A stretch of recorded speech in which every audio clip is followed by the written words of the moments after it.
The world is getting crazier. People are acting more and more insane. The end of the world is tomorrow. Tomorrow. There's only one thing to do when the world is falling apart. Listen to Basil and Gonz as they discuss this week's news and events through the lens of Bible prophecy. You are listening to Canary Crime News Talk.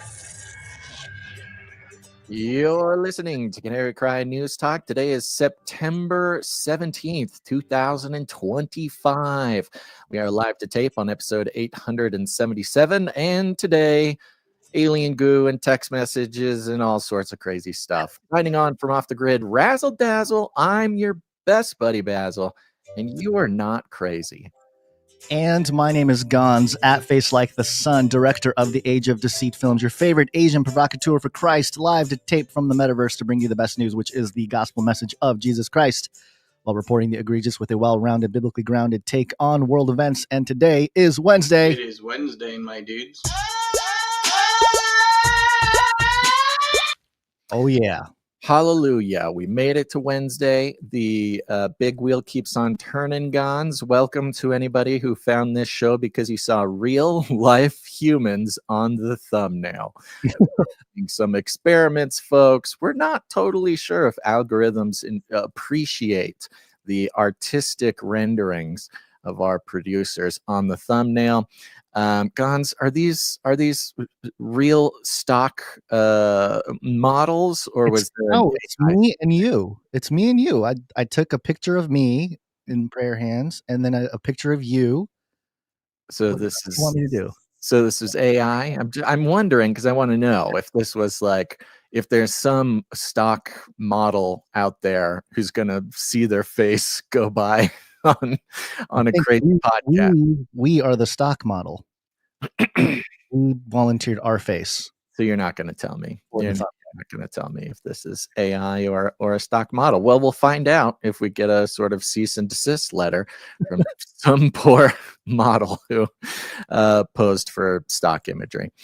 Okay, here we are. Things are moving this week, Gonz, and in the sort of classic fashion, the controlled disclosure, or I don't know what they want us to believe as some sort of natural investigatory findings, just keep hitting, and they are almost too perfect, would you say? They are. And we'll get into everything. I've been trying to tread lightly with everything and not do deep dives. I see a lot of rabbit holes along the way. A lot of rabbit holes. And I've noticed that even if I dip a toe in a rabbit trail, there's a whole bunch of people in there already. You know, they're looking for all the different connections, and it's just such a different time. You know, when we first started this type of this show, really the podcast, and doing this type of breakdown on world events and stuff, there wasn't a whole lot of people bringing actual investigative research, but also I still think there's not enough people bringing the biblical sort of foundation to it. Now, obviously, with this particular assassination of Charlie Kirk, the topic of Christianity in America is very much at the forefront. The debate about how churches should react was a big part of the conversation over the weekend. So it's definitely affecting your average churchgoer. But when it comes to the official narratives being spun out there, I mean, and the problem is these official outlets, these legacy outlets, and then the alt media that picks it up and does what they do with it. Yeah, man, it makes it harder for people like us who are a little more independent because, we don't necessarily come at anything with an agenda.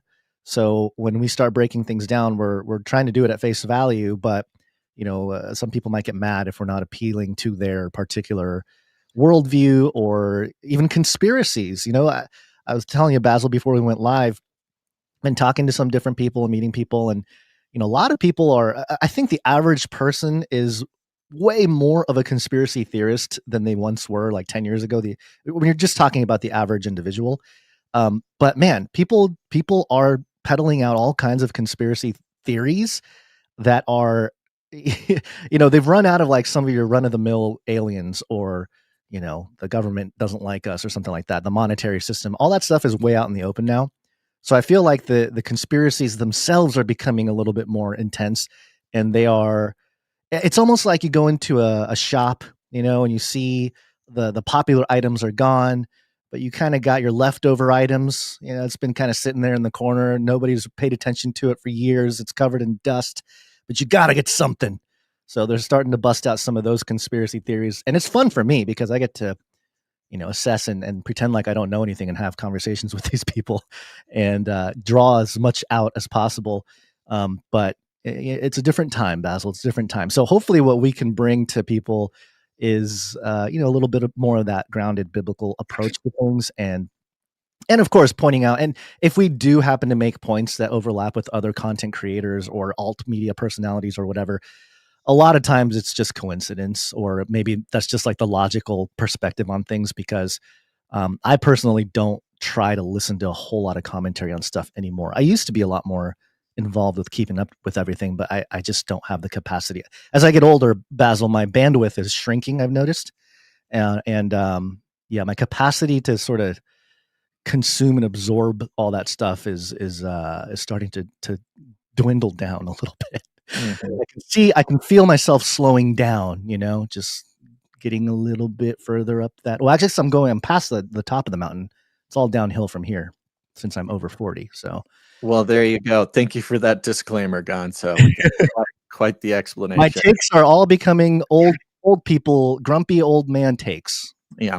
Well, and keep in mind a big part of at least I think, and I think we think here, as far as if we are going to be paying attention, if we are going to explore the rabbit holes, if we are going to, honestly be led by the nose, by those who have the power and the control to lead populations down the sort of thought processes, the emotional trails that that they want the population to be in for whatever their purpose is. I mean, you got to keep this in mind. I think most seasoned and mature pay attentioners are aware that pretty much from top to bottom, especially now, we are aware that the sort of population-wide adventure down the rabbit hole, or even the emotional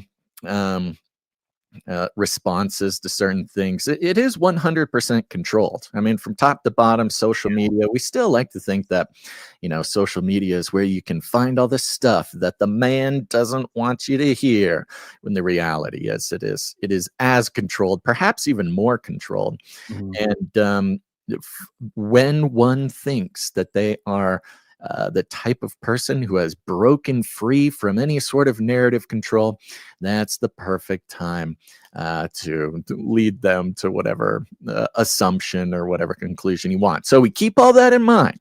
But for me, especially during this time, what I'm much more sort of fixated on is the cultural transformation that we're going through, the cultural and the spiritual transformation. Because like you said, with this Charlie Kirk thing, we are witnessing a massive cultural turning point, if you will, when it comes to the presentation of different political characteristics, political identities, things like that. But because he was such a strong and outspoken man of faith, there's no separating these conversations from the sort of spiritual aspect of things as well.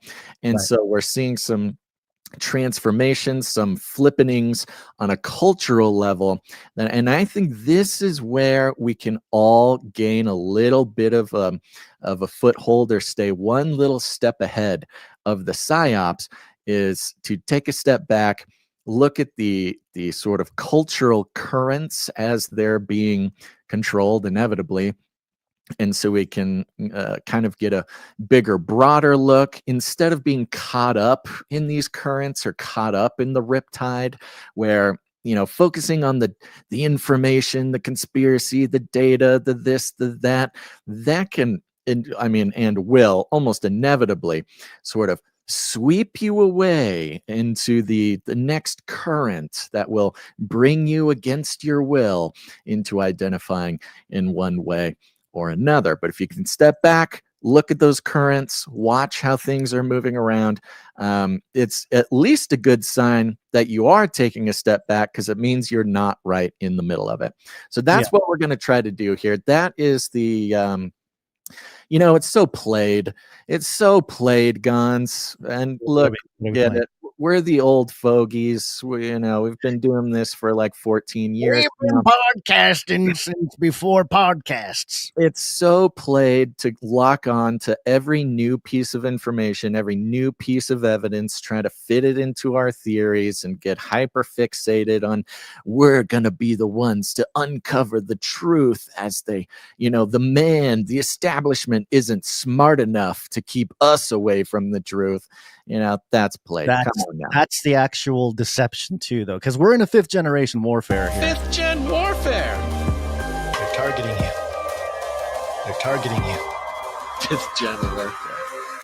So everything that we go into, as we are going to comb through some of the sort of broader information currents that they're trying to sweep us into. But keep in mind, the goal is to see the bigger picture, not necessarily dissect the hidden truth that the establishment is not smart enough to keep from us. And one of our big foundational principles here is that we wrestle not against flesh and blood. It's Ephesians 6:12 there. It's not about one group, one person. It's a spiritual battle. And actually, 5th gen warfare starts to tap into that. And I feel like it's a good template to look at what's happening now, because the cultural conversation is shifting into the topics of religion, of faith, things of that nature.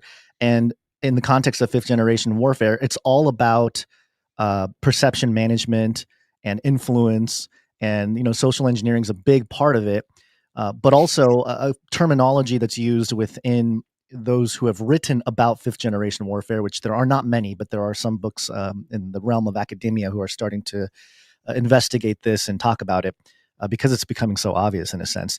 But they talk about the omnipresent battlefield, where people are engaged in this warfare without even knowing it. And I think, we recognize that we're sort of part of this type of warfare by going online and speaking things. There's a level of responsibility. And that's why we lean on the truth of the gospel to sort of be the main point here, because, as truth seekers, what is the ultimate truth? The way, the truth, and the life. It's not like figuring out the exact plot of the Charlie Kirk murder, although there are things to learn and, understand from such things. But, the mainstream, they're going to give us their version of the story. And man, is it an interesting little thing? It's keeps us all dialectic. Gons, I am actually getting a little bit of bounce back from you now. I don't know. Yeah, you must be getting what I typically get from you, which is like a little echo, even though the echo cancellation's turned on. Yeah, I know we were playing with either the automatic volume or the background noise filter thing. I don't know if I should try clicking something on, or if you should try clicking something on. You want to try reducing your background noise real quick? I will click on reduce background noise. Okay. Let's see if that fixes it. It'll be interesting. We'll take it piece by piece here. So we're going to jump in. There's a new dialectic being presented. There are new identities, new sides, always being forming. It's part of the way that they're able to keep all of us sort of confused and grasping for something to belong, a group to identify with. They're very good at that. And as always, it's ever shifting, but a very interesting way to spot that. Now we're going to dig into for a second. Before we jump into the news, I want to give a shout out to the Canary Cry tech team. Sir Rightfoot Joy, thank you, Sir Rightfoot Joy, sent a little notice. He gave us an update on how the tech team is forming up, and it looks awesome. For those who don't know, we are on the value for value model. It just means we only exist because everybody listening to the show, watching the show, gets involved with their time, their talent, their treasure. Sir Rightfoot Joy started up the Canary Cry tech team to help us work through some of these major problems. And I did get a note from Sir Rightfoot Joy And that note is the Canary Cry Tech team is looking for a few good men and women who would like to dedicate some prayer time. If you feel led to pray deuce in this way, please send an email to canarycrytechteam@gmail.com and we will add you to the list. I will send out a weekly email with targeted prayer requests regarding the technology flow and outreach of the show. As a tech team pray-deucer, you will get to pray about all the exciting things for the tech team we'll be working on. Join today. So there you go. This is excellent. And this is what I love about just our community and what God's doing here is because, yeah, you know, we got a tech team. We need techie people. But in every department, we need the pray-deucers as well.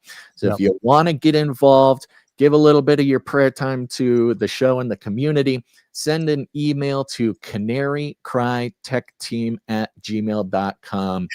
You'll connect with Sir Rightfoot Joy there and get you all set up. Thank you for I love that our show is, you know, the bleeding edge of prayer, you know, seeking prayer from the people, from the audience and the community here. Email the tech team. Email the tech team for the prayer. Email the tech team. That's get on the list. That's, you know, things have been moving in the right direction recently, and let's keep it that way. And just to mention, you got it up on the screen. I haven't mentioned it in a few episodes, but join the Canary Cry text message alert system. Very easy, very peasy. All you got to do is take out your phone, open up the text messages, text the word canary, just the word canary, to 877-740-3226. I'll say it again, just canary to 877-740-3226.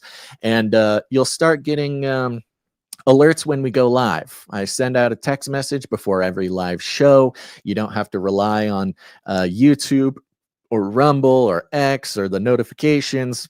I mean, YouTube just straight up tells us, yeah, we'll notify about 2% of your followers. Oh, thank you very much for at least being honest about that. So it'll help you never miss a show. And the fun part is you can text us back at that number. We don't carry on conversations with you in that system because it's extremely expensive on our side, but you can send messages whenever you want. And keep an ear out for area codes because people are finding that there's Canarians in their area. 678 just sent a picture of a giant box of Cage Rattler coffee that just got delivered to them. Says the mother load has dropped. Hashtag supply drop, hashtag re-up. Thank you very much, 678. 360 says, thank God for CCNT. Really need your sound biblical lens in this time. How to interpret scripture is so vital as the plot is getting blurry. Glory to Christ. Amen. It is. It's getting weird out there. 604 says, praise God. He is calling us to him and awakening his people. Amen. 417 says, hey, Basil and Gons, this tin-foiled sister is looking forward to the CCNT meetup in Rolla, Missouri on September 27th. Well, thank you for the reminder, 417. Folks, we got a meetup coming up in Rolla, Missouri on September 27th at 1:11 p.m. at Alex's Pizza. So if you're in or around or within striking distance of Rolla, Missouri, if you haven't been to Missouri, go to Missouri. It's a great place to be. We got a lot of great Canarians over there. We got some amazing friends who are doing great things in the state and in the country, and you'll get a chance to meet some of them. So that's on September 27th. Go check it out. And you'll meet some people that understand the resource war going on behind everything. And we haven't really talked about it too much on the show, but there are people in the community who are keeping really good tabs on some of the infrastructure that's going to power the future, in a sense. Yeah, we've dived a little bit into it on Canary Cry Clubhouse, but it goes much deeper. Super deep. Okay, so there you go. Yeah, before we jump right into the clip here, I did want to mention just one last thing about fifth generation warfare, because for people that are curious, fifth generation warfare having to do with warfare that is non-kinetic mainly. You know how traditionally war has been kinetic, but this is a non-kinetic type of war.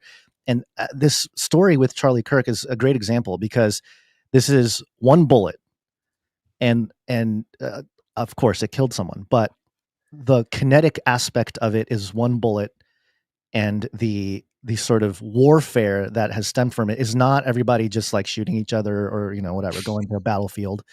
It's all online. It's all cyber. It's all, within the conversations people are having and the information that's getting put out there. So it's just a great example. If you step back and look at it, look at the bigger picture, how this is, we really are way deep into the 5th gen warfare era.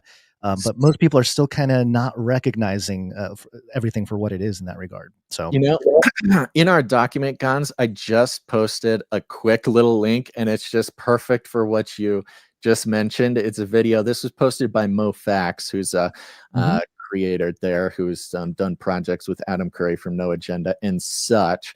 If you want to open up that tweet, there is a video that appears to be a sort of promotional video for the sort of PSYOPs operation. Promo for PSYOP? Really? Yeah, so he tweets and says, psychological operations specialists in the Army are experts in influence using non-lethal methods of change to change attitudes and behaviors of target populations. They conduct research, craft impactful messages, and support military objectives through specialized training and teamwork. And this is a little promotional video, which I think we might need to start playing before every show, but let's take a look. Persuade, change, influence. That is the motto of the U.S. Army's Psychological Operations Regiment. Military operations do not always require lethal force on a battlefield. Military information support operations can employ non-lethal actions and messages to attain military objectives.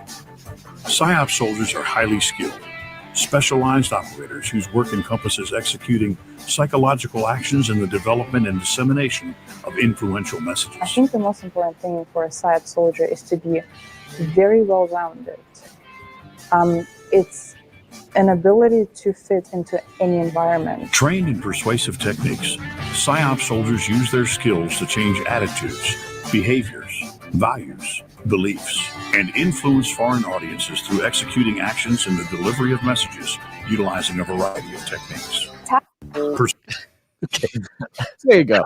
Is this a parody? I can't tell anymore. The whole thing is. I mean, it seems legit, man. I mean, this is the thing we've seen over the past few years. Is no longer like this is no longer a closely held secret or something. The psychological operations units have been getting lots of attention lately. They even put out a television commercial. I don't know if you remember that. This was in about, I want to say 2022.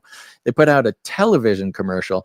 You remember when we were younger, Gods, and you're watching like Nickelodeon or something, and then suddenly the like, join the Army commercial plays. And you're like, oh, guy flying a plane. Oh, guy. Now, you watch the Army commercials and it's just all different people flying drones. If you notice, they're like shaking hands with local people, in the hut, getting information, influencing people, having conversations at a desk.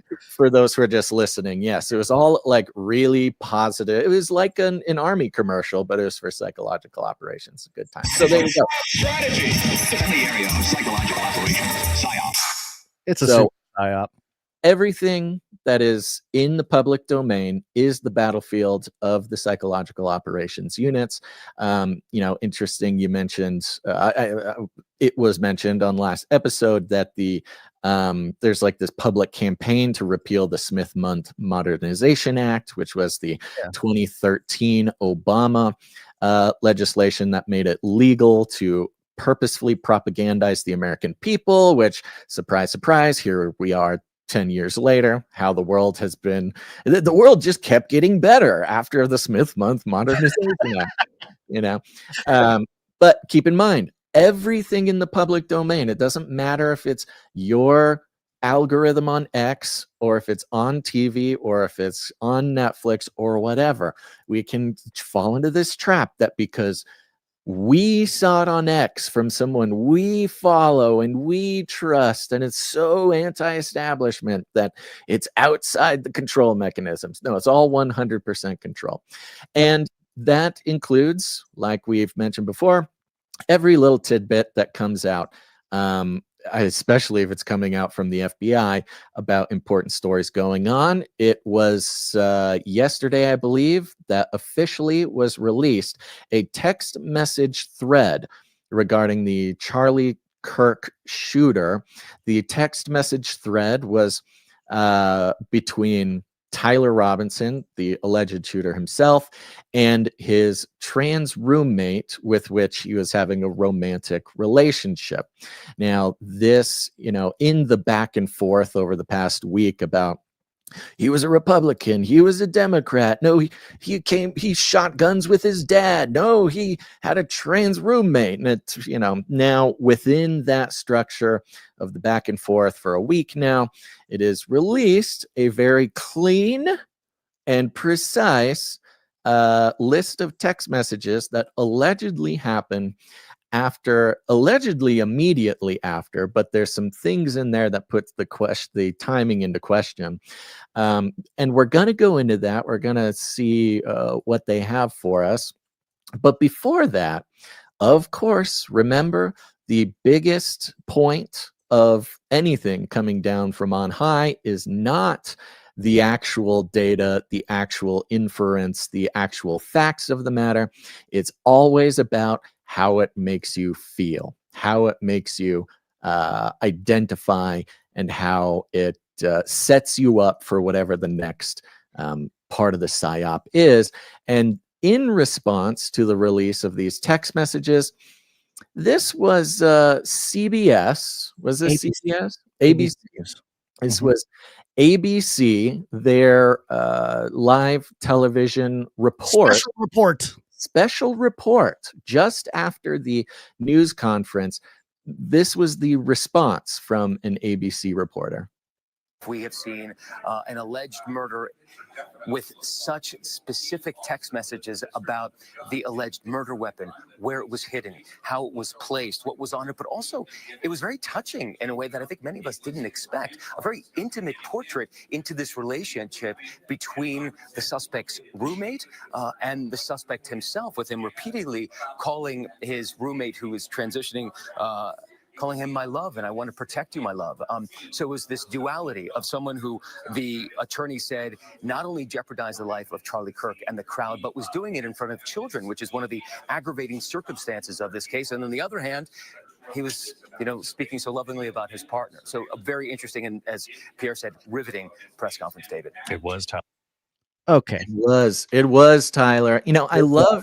I focused so much on the second half of that clip that it didn't really hit me until now, the first half of the clip, where he is saying, it's amazing how specific these text messages were, where the gun was hidden, what the motive was, what he did afterwards. The specificity is incredible, but also, such a sweet and intimate. It's so bizarre because he's a killer and murdered somebody in front of his family, but then he calls his trans roommate my love. Wow.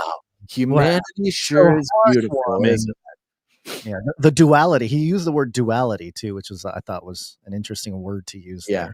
Yeah, right. Yeah, it's just, talk about dialectic. The Hegelian dialectic there is just like, we're going to keep whipping you back and forth. So there you go. These text messages were so beautiful and intimate. Oh, it's such a complicated. And what he's doing is he's sort of creating this like, isn't this complicated? Look, he had so much love for his partner. It's just so complicated. How can we be? You know what it is too? I feel that this type of sentiment is the result of years of predictive programming in movies where like the villain is humanized a little bit, like they always have a villain who's the bad guy, but then like he has a family, very Marvel. Evil guy that, cuts out somebody's eyeballs or something, but then he goes home and hugs his son, very Marvel, this is why the villain's trying to kill everybody because he misses his son, whatever. Oh, this one's trying to destroy New York because his wife died in childbirth. Can't you just understand how the bad guy is actually just another person like you and I? Yeah, that's right. We're all complicated characters here. It's just doing the exact same thing that they've sort of trained us all to think in the recent decade or two of filmmaking and Hollywood movies and television, to apply that in real time.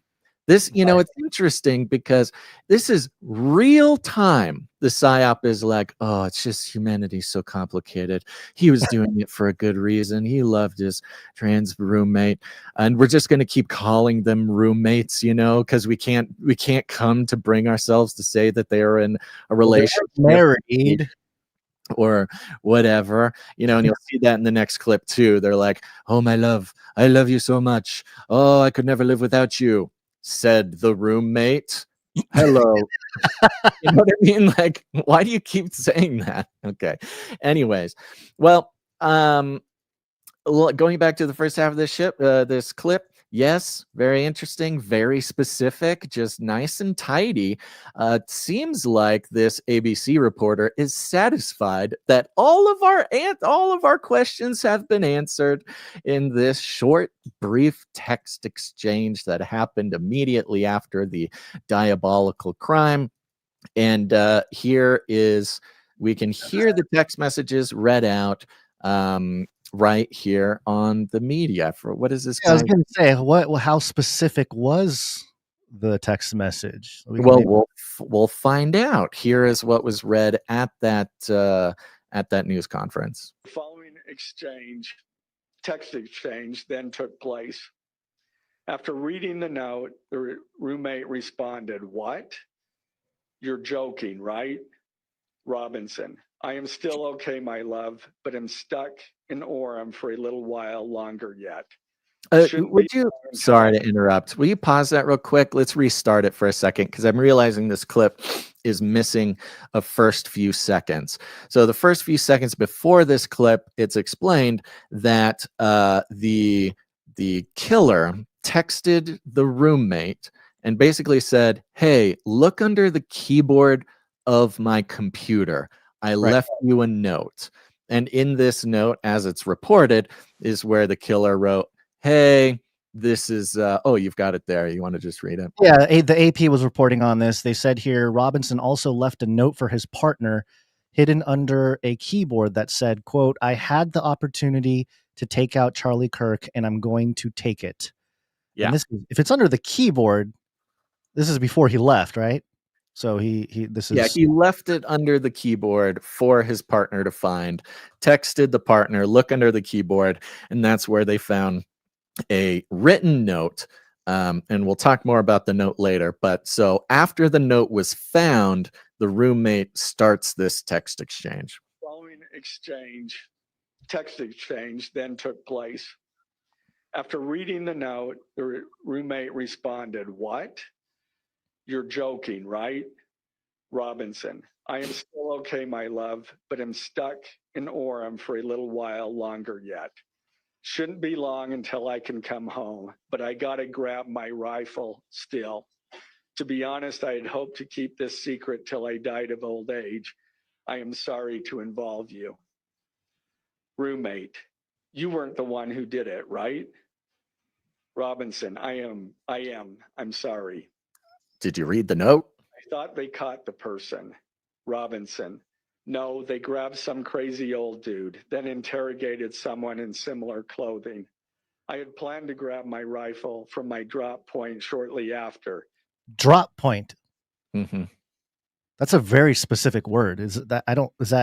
There's a few of these things that come up, and yes, people have been pointing out some of the strange language.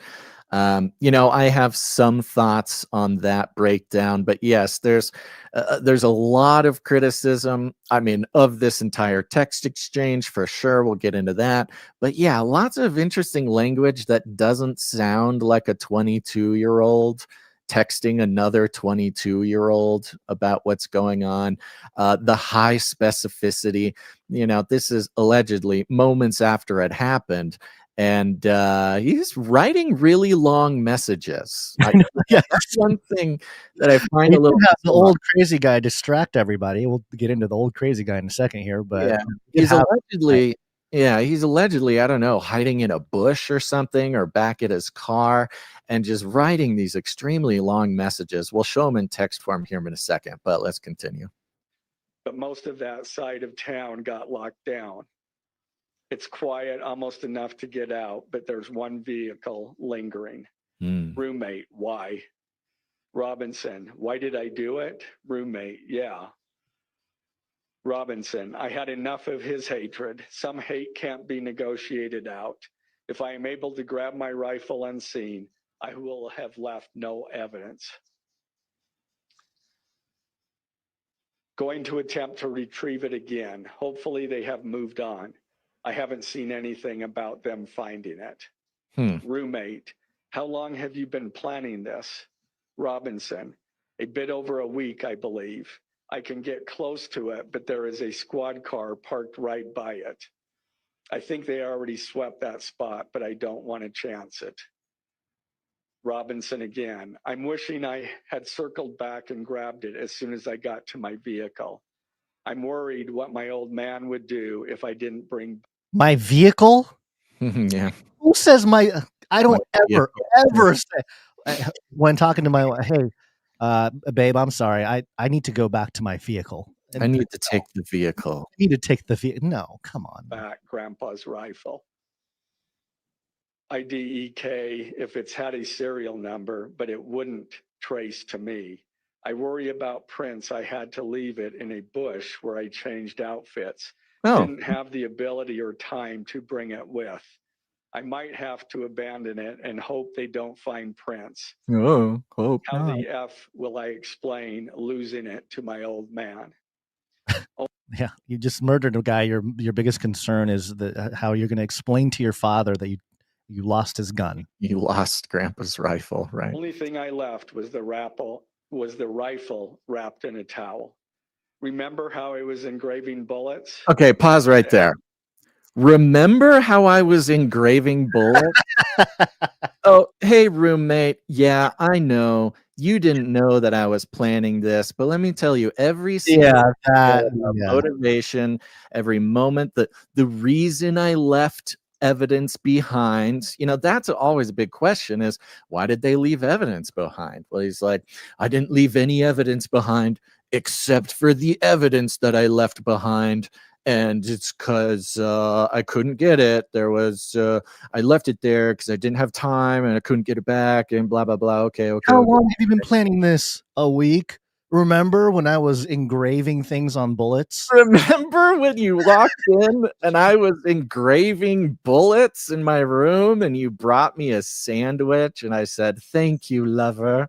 I really appreciate you taking care of me while I do my little hobbies like engraving bullets. Okay, almost done here. Often messages are mostly a big meme. Yeah. If I see notice bulge UWU on Fox News, I might have a stroke, all right. I'm going to have to leave it. That really effing sucks. Pause it again. On top of it all, that's hilarious. Not even confirming, like, yes, because remember before he only shot one bullet, so there's one shell casing found that did have engravings, but the rest of the casings also had engravings. And so he's saying, if they find my rifle, they're going to see more engravings. Remember when I was engraving that? All right, I'm going to have to leave my rifle. Wah, wah. So there I left it. He's so sad about leaving his rifle too. Back it up 2 seconds and play it through. Okay, let me go back here. How far back? You want me just like 2 seconds? 2 seconds. Yeah. Messages are mostly a big meme. If I see notice bulge UWU on Fox News, I might have a stroke, all right. I'm going to have to leave it. That really effing sucks. Following. Oh, and the thing, did it end right there? It just ended right there. Oh, nuts. Okay. Well, it did continue. We have the written versions here, and we'll go over the written, some weird details about the written versions. If you want to go to the next image on that thing there, it continues. that really effing sucks that I'm going to have to leave the rifle. And he says, judging from today, I'd say Grandpa's gun does just fine. I don't know. Okay, so it's Grandpa's gun. We know how he got the gun. I think that was a $2,000 scope. Interesting. He talks about how the gun is so old, his grandpa's gun, doesn't even know if it has a thing. It's a family heirloom. Wait, but maybe I'm just culturally ignorant about this. When you say my old man, doesn't that usually mean your father, not your grandpa? Yeah, well, that's the thing. He is talking about his father here, because he says grandpa. I say grandpa's gun. Well, it's Grandpa's gun, but his father would be asking about Grandpa's gun. So it's his family heirloom, that he had access to, because that's always the question. How did he get access to the gun? But he's talking about this old gun that might not even have a serial number that, don't worry, won't link to me. That's why I'm fine leaving it behind. I hope there's no DNA on it.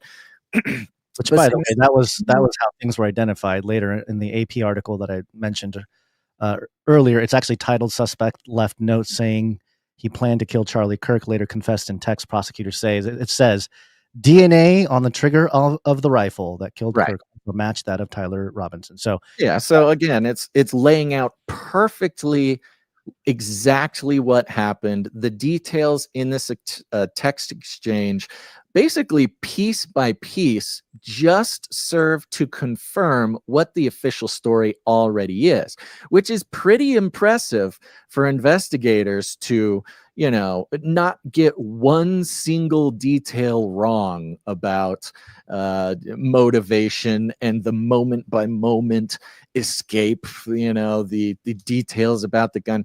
I think it's interesting that he says, I think that was a $2,000 scope. It's an interesting combination to have an old grandpa gun that's like a family heirloom and it's kind of an antique, doesn't even have a serial number, but it has a $2,000 scope on it. That's being resourceful. It's a heavy piece of glass to put on Grandpa's old gun that you hang up over the fireplace. I don't know. Then it goes into now in this written version, you can see here on the screen, you can even go back to the previous thing. In between certain set of text messages, they're putting ellipses. Dot. What, is that their response or the no? So that's indicating that there are more text messages between those, but they're just not being included in this. So, the question is, what are they talking about? Told me to I can't put that out there. What are you leaving out? The FBI is leaving out parts of this conversation. And of course, they can say, we just gave you what's relevant, because between talking about the $2,000 scope and the next message, they talked about anime or something. Totally doesn't matter, even though they're talking about it at the same time as the rest of the explanation of the crime. We deleted some stuff that's not relevant. Sure. Thank you, FBI. Robinson says, delete this exchange. Robinson then says again, my dad wants photos of the rifle. He says Grandpa wants to know who has what. The feds released a photo of the rifle, and it is very unique. He's calling me RN right now, not answering. So this section of the text messages obviously had to have happened either significantly later that night or even the next day or something. It was 33 hours. He did have 33 hours after this happened to meander around and text message the boyfriend there. Or there's an enormous amount of content that is not being included in this, because yes, his dad obviously was suspicious, apparently saw the rifle on television. At least that's the narrative being put out here. His dad saw the rifle on television, say, hey, that's my grandpa's gun. Hey, son, do you have the gun? Send me a picture of it so I can see it. Okay. Another ellipses.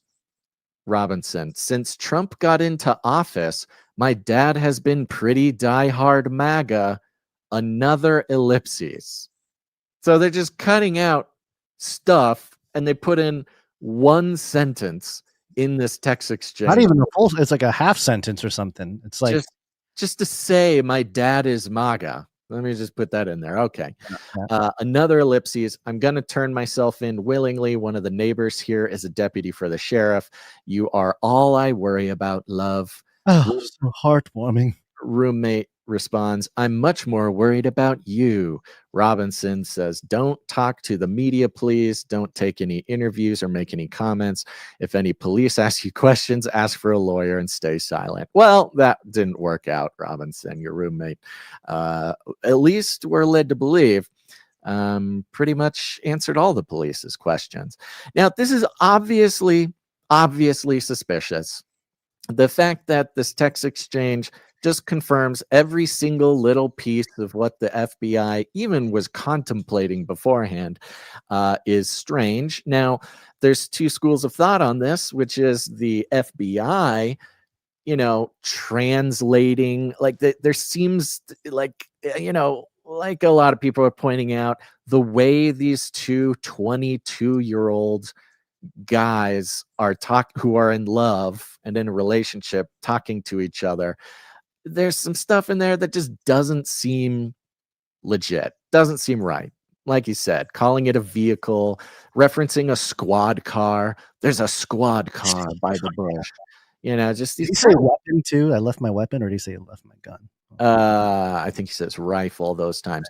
But, there's just weird stuff. It doesn't sound like 22-year-olds talking about how one of them just killed someone and whatever. So it's very strange. Now, the two schools of thought are either the FBI sort of fudged this a little bit, or were extremely choosy on what they release. And, that's probably part of it.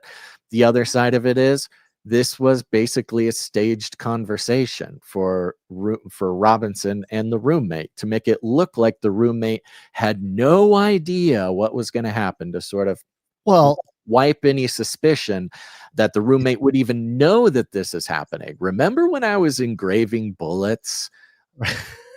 Yeah, no, I was going to say that the roommate obviously may not even, the roommate may be just caught up in this whole thing, and it may not have even been Robinson texting. Well, sure. You never know that. However, the FBI did continue through their digital investigation, and there was somewhere between 10 and 20 suspicious Twitter posts that seemed to show, and they were primarily posts or primarily accounts that were, pro-trans or claiming to be trans, or, this kind of community.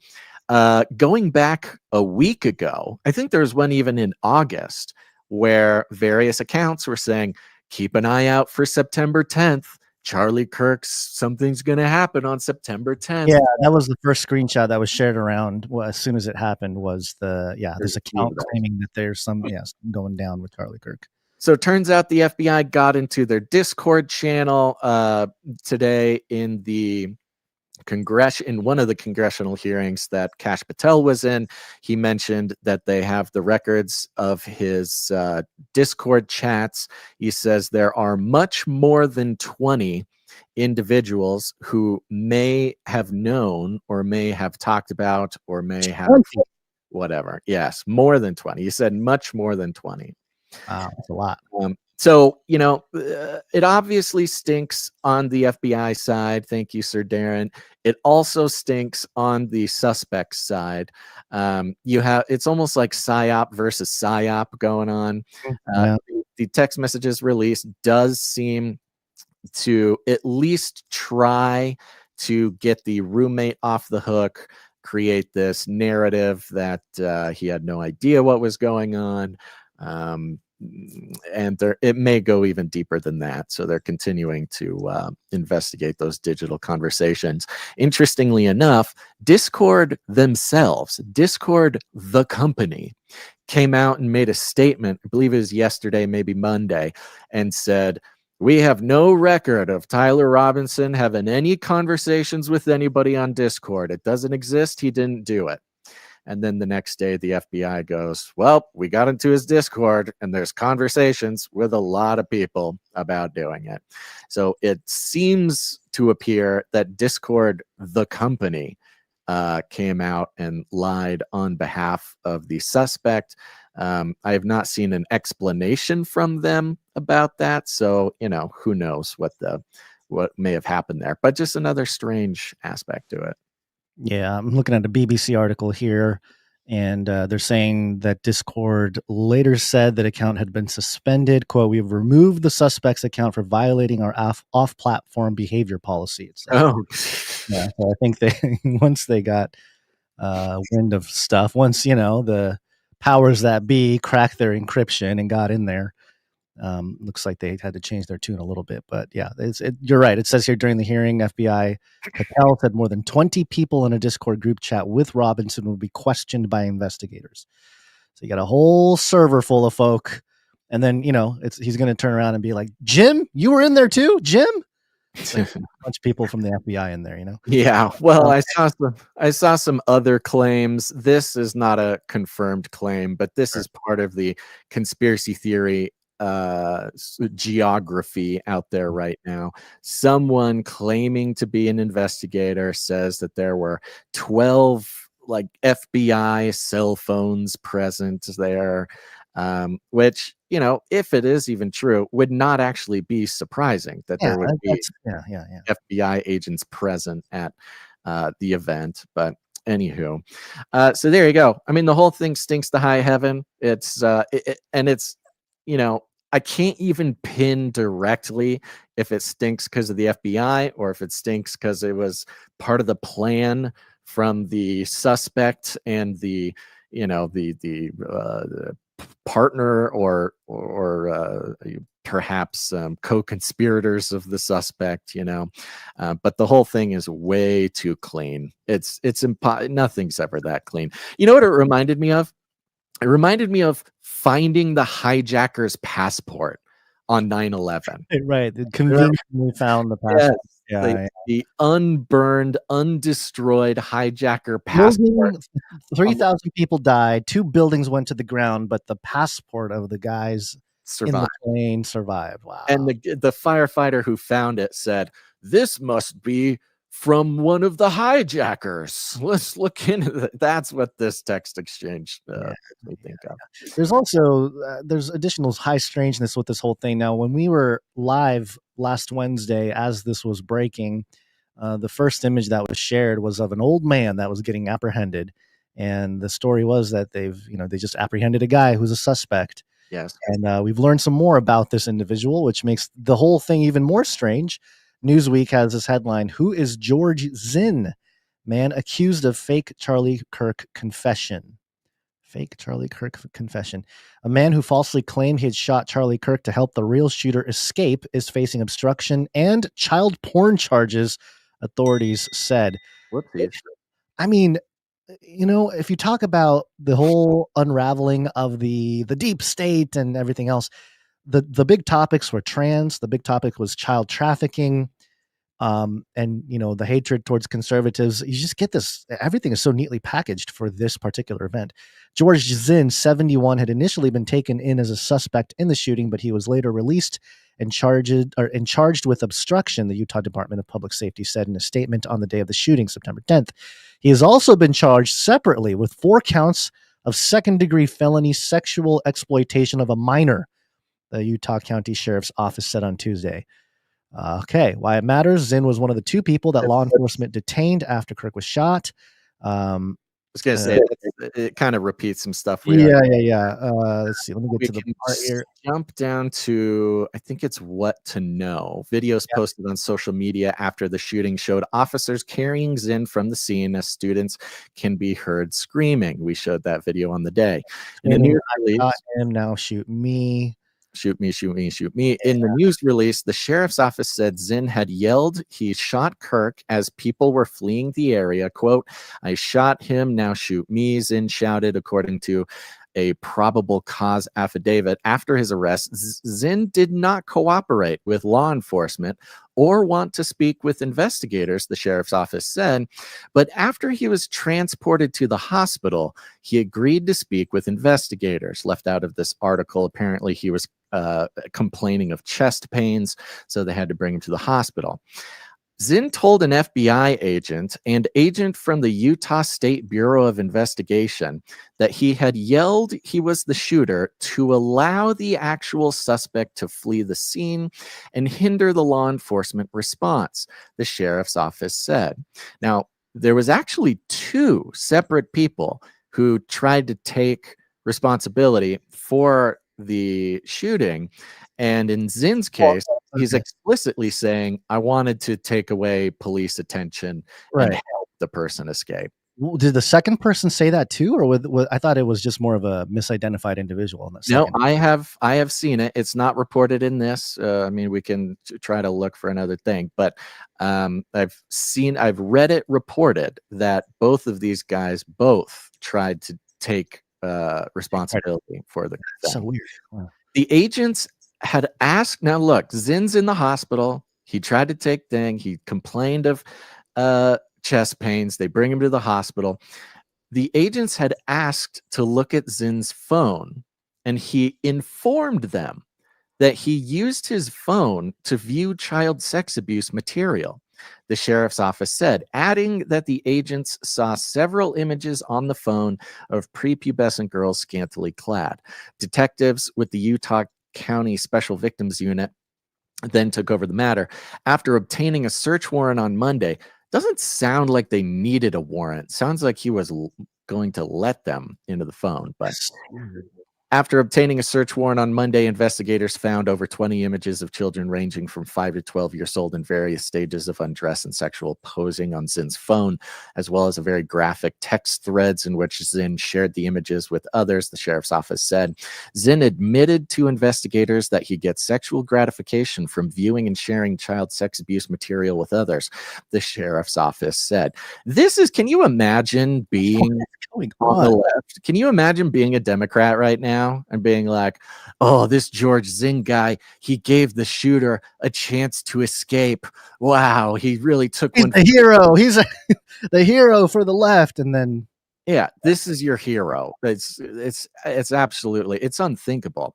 And also, again, it is like the perfect profile for an individual that the right would absolutely hate and despise. And look, we're not defending anything that he did here, but just the profile is just so strange and bizarre that it's so specifically a perfect caricature of what the conservatives and right wing have been. Oh, it's classic. Yeah, the narrative is classic. It's very clean. Zinn, and the guy's even weirder, says Zinn is well known among organizers of public events in the Salt Lake City, and often showed up in public forums intending to disrupt the event or question the high-profile speaker.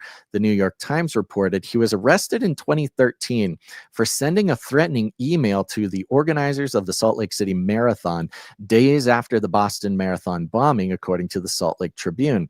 The newspaper reported at the time that Zinn has a criminal record dating back to 1989 that includes dozens of convictions for petty crimes such as criminal trespass, theft of services, interfering with a police officer, and disturbing the peace. And then it goes into what people are saying.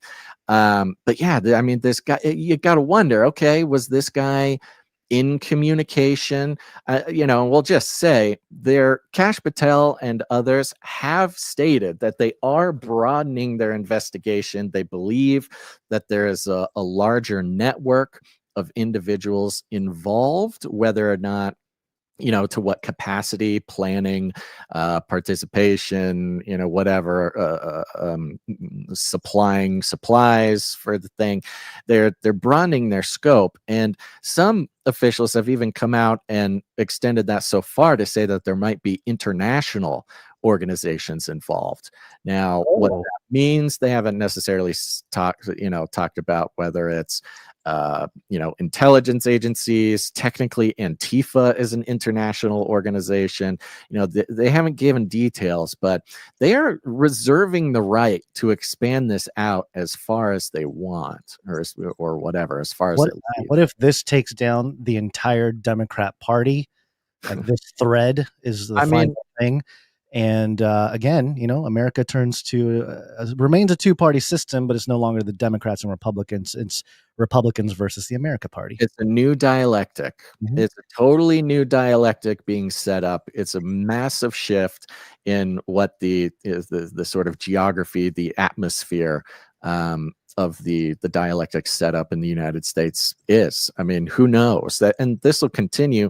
Like I said, whether or not the details that were given are just happen to be so clean and are totally correct, and it just happens to be that they messed up all along the way and everything fits perfectly, or it's also part of a sort of PSYOP to give the impression that the Trump administration's FBI is they're on top of it. They're efficient, right? Efficient, competent, and day by day, it takes them another step closer to the big conspiracy of one kind or another.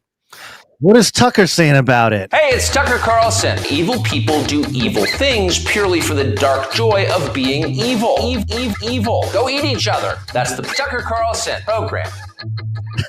So speaking of the dialectic, we had a moment last episode which connected some of the characters we've been following recently as we see the major shifts in the political, side taking in the United States, the total shift of identifying as one thing or another. We followed through with the Tim Dillon, Max Blumenthal interview, which laid out possible Israeli, at least pressures on Charlie at the end, which connected to CNN and the mainstream blaming of the Groypers, which are followers of Nick Fuentes, who happens to have been brought to the top of everybody's attention in the past month or so because of Tucker Carlson picking a beef almost out of nowhere and lying about his knowledge of his father in the CIA. And we pointed out last episode, there seems to be some sort of op to, now the vacuum of Charlie Kirk being gone, who was the number one moderate, normal, sort of regular youth leader of the conservative movement.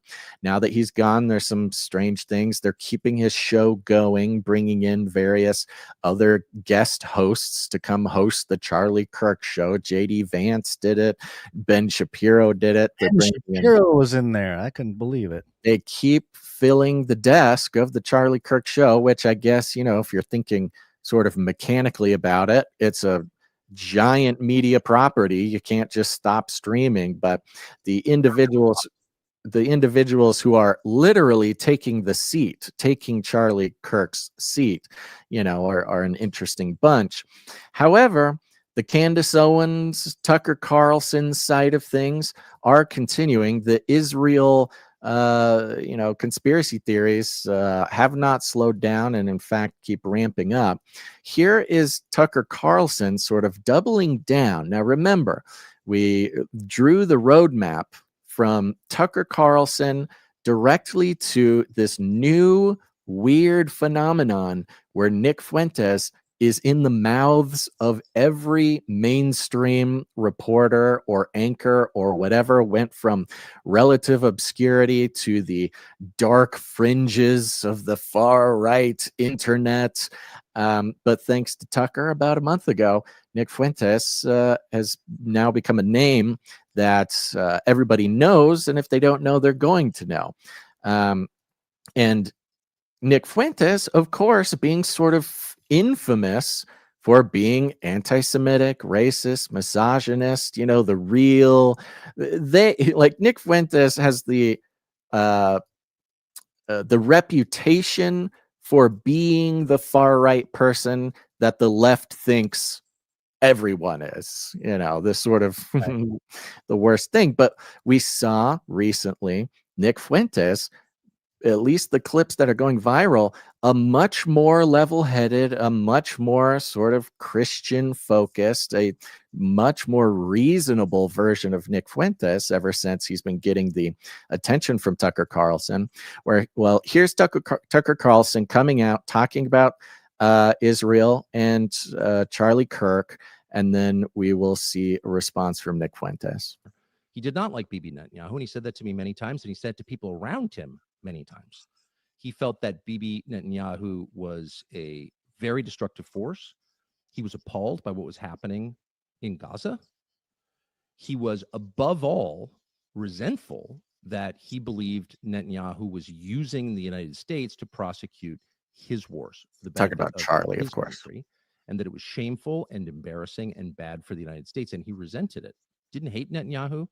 He wasn't out there with a placard saying that, but he certainly expressed that to me and a lot of other people. And there's no question that Bibi's defenders on the internet will call me a liar or a kook, but that's a fact. And enough text messages exist that I think it can probably be verified in pretty short order. Not that it needs to be, because that is true. Shortly after that speech, there was a very intense attack on Charlie, and to some extent on me, not that I really noticed. But on him, I have no donors. He had $100 million worth of donors. And so, because he was involved in a different project from just yapping on the internet, which is what I do for a living, he was dependent to a great extent on his donors, of course. It's a nonprofit. And they went after him and tormented him. Not all, of course, many were supportive, but the ones who were offended by my speech, and there was a small, very intense group who were, tormented Charlie Kirk until the day he died. That's him referring to his speech at TPUSA, which allegedly is what sort of triggered Charlie to start being more open to questioning Israel, which, according to the Candace Owens, Tucker Carlson group, may have created the conditions for some maybe more international participation in the Charlie Kirk situation. Now, in contrast, remember, Nick Fuentes, the man who has said everything you're not allowed to say, the man who has been banned from more platforms than anyone else, the anti-Semite, the conspiracy theorist, etc., that's been his reputation for many years now. This was Nick Fuentes' response to the theories of Israel's involvement in Charlie Kirk's assassination. Time to wake up, guys. Time to wake up, guys. Some of this, I'll be the first one to say, the conspiratard schizo thing, it's getting a little out of control. And that's coming from me. I mean, it's like we are truly through the looking glass. When Charlie Kirk is assassinated, people blame Israel. I, who fought Charlie Kirk because he was pro-Israel, am being said to, I'm being said to be covering up that he was killed for this miraculous conversion. If Ben Shapiro was taken out next, and God forbid, would Israel be behind that too? I mean, that would be equally ridiculous. If it was Ben Shapiro on Wednesday, people would be saying, Israel did it. Shapiro was about to become a national socialist. Like, what? It's crazy. Anyway, so that just needs to be said. So, yeah, he goes on even more. And for Nick Fuentes to come out and not even be entertaining the possibility that Israel would have anything to do with it. In fact, coming out and sort of shaming his followers who are starting to, maybe go down this line of thought or whatever, is such a bizarre twist of the dialectic. It is almost mind-bending. And he goes on, there's dozens of other clips of Nick Fuentes trying, to refute at least the impulse to assume that Israel did it. Now, in one of the longer clips, he even goes in and names all of the things that he does believe, Israel was involved in, kind of the obvious ones, 9/11, the USS Liberty, all these types of things. And he says, even I know all these things. I have no reason to believe that this is Israel. And to think otherwise is you're just being in his words, conspiratard. Right. And well, he also said that he's open to change his mind if there's more information and evidence to point that way, which I thought was interesting because, he's kind of pushing off or dismissing the possibility of a foreign nation like Israel being involved with this, or their intelligence or Mossad or whoever it may be. But then he lists, Israel's handprint on historical events where they seem to be behind it. And a lot of that information is stuff that wasn't public at the time either. It became public years after, FOIA request after FOIA request, declassified documents. And now, 30, 40, 50 years later, we know maybe a little bit more about who the perpetrators behind some of those events were. So even the context he's giving is like, yeah, but you're going against your own sort of principle there, that your examples were decades in the making. And so if you're saying that, hey, maybe in 10 years we'll learn about if Israel was truly behind this or whatnot. Sure, I can understand that. But yeah, it is sort of a rebranding going on because for all of his what is labeled anti-Semitic rantings, and I think more specifically it's a political anti-Zionist rant more so than like an anti-Jewish or anti-Semitic rant type thing. I know he'll troll in that way, but I think at the core of it is more of an like you had mentioned last episode, more of an America First mentality, even though, again, the mainstream and others will characterize him as something else. I mean, the thing with Nick, just to comment, is you go far back enough on Nick and you can say whatever you want about him. Right. With Nick, he started when he was 18. He's now 26. You go far back enough with Nick, especially when he was canceled off everything and did not exist. You find those old clips. You can find him saying literally any horrible thing you want. And that's just the truth. I mean, that's the weird thing about this situation. And the situation being there's this weird surreptitious movement through Tucker Carlson, through the mainstream media, through these various strange channels to bring Nick Fuentes out of the shadows and put him up front, which is, I'm assuming, part of why he is sort of changing his tune a little bit. I'm not silly enough to think that he's organically, changing the way he talks about these big important things. But there is a strange collection of events and mentions and influencers that is sort of inviting the young conservative movement to connect with Nick Fuentes in a way that he certainly never would have gotten any support on before. But even in the negative attention, in Tucker Carlson's negative attention, even in the sort of botched mainstream attempt to blame Kirk's assassination on Groypers, Nick Fuentes followers, all of this negative attention is just serving to put him out in front in this sort of vacuum where you have 20, 25-year-olds, even younger, even Gen Z is coming up on 30. These young conservatives who just lost their guy, and this weird sort of unstoppable pressure that keeps pulling Nick to the front. And coming out in defense of Israel, or if not in defense of Israel, at least in castigation and mocking of what you would consider sort of older millennial Gen X type of people. Tucker's Gen X, Candace Owens millennial. They're kind of the older conservatives. I mean, there's obviously even older ones, but as far as like upfront conservatives for young people, Nick is pretty much it right now, at least on the sort of big, huge scale that Charlie, occupied. Yeah, is there anything else on Nick? Okay, so part of this that I find interesting is because think about the characterization of Nick Fuentes in the mainstream as being anti-Semitic and whatever, chauvinist, all those things. And I want to bring us to the Times of Israel. This article's been kind of been shared around a lot in the last couple of days here. It's written by Ben Ari Grossman, and the title of the article, it's an opinion piece from the 13th, "The Wrong Kind of Friend, Rethinking Charlie Kirk's Support for Israel." And it goes through this whole thing here, talking about how Israel mourned at the death of Charlie Kirk, and people were upset about it because Charlie's been such a great supporter of Israel. And then, but he asks the question we must ask: was Kirk's support ever truly helpful to Israel?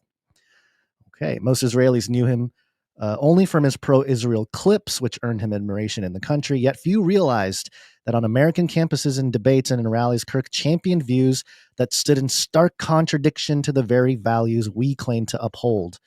And he gives some examples here about how Western culture is more inherently superior to others, about being racist against black people and stuff like that. Well, it goes on and on here, but then he summarizes all of it with this here. The list goes on, but the point is clear. Charlie Kirk was an extremist, racist, misogynist, fascist. Undeniably, Kirk was an evil man who dedicated his life to spreading hate. I mean, if that's not a hateful commentary on a man, right? Yeah. I mean, it's like, how do you say somebody was an evil man and without you yourself being a hateful person? But anyway, it is doubtful that his devotion to Israel stemmed from genuine solidarity with Jewish history and Zionist ideology, which sought to find a safe haven for the Jewish people. More likely, it was rooted in his evangelical belief that the return of Jews to the land of Israel is a step toward a messianic end times prophecy. And that, to me, was a huge not a red flag per se, just an indicator. Everyone's pointing out how, like, this guy called Charlie a fascist and racist and evil. But for me, I'm more interested in this comment here about how his support for Israel wasn't for the best interest of Israel. It was actually for his end times prophecy for Jesus. That's the only reason why he supported Israel. And I'm wondering if and we know this culturally, right? Like, culturally, we have been identifying the issue with, the Hal Lindsey hangover and the Left Behind series, and how the whole pre-trib rapture conversation is wrapped up into all of this. Part of the dispensationalist conversation is wrapped up into this. The Schofield Bible, and everyone's kind of learned about all that in recent, I don't know, maybe a year, 2 years. This was not like common knowledge 10 years ago when we were trying to debunk pre-trib rapture and stuff, bringing up all these points. People were not up to speed on it, but now they are. And so the sort of separation, I'm wondering if the genuine support, like the golden age of Americans supporting Israel in that context of like, hey, we should work together. We're Christians. We want to protect the Jews and Israel and the right to exist. And that whole narrative is completely died out, right? It's almost like the post World War II sympathy campaign for the modern nation state Israel and the Jewish people seems to have waned a little bit. They're no longer. I don't know. The victim mentality has caught up to the point where it's, most of the people that were in the Holocaust have passed away and whatnot. So there's a huge shift happening.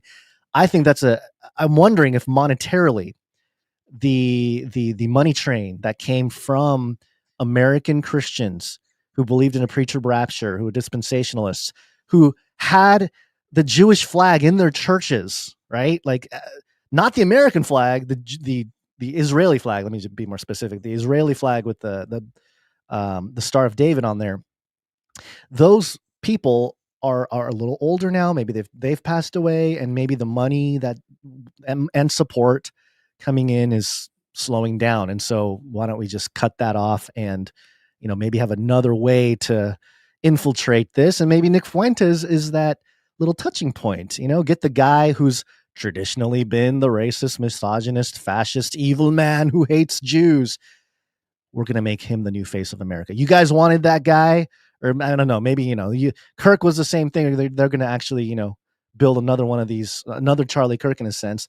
And, just to keep some sort of control over American politics, because there's a sentiment out there, Basil, that there's a certain group that their power is so strong in America that not even Charlie Kirk or Trump or nobody can stop this foreign group that has a grip on American society and culture here. So there's an interesting aspect to it, because again, even Netanyahu himself would talk about how good of a friend to Israel Charlie was, and this was his thing. So it is odd to have the Times of Israel. It is a op-ed, but I mean, coming out with, this sounds like a leftist, like NPR, even worse than NPR. Like, it sounds like a Mother Jones article about Charlie Kirk or something, which is again odd, considering Charlie Kirk was the most moderate, most supportive of Israel, et cetera, et cetera.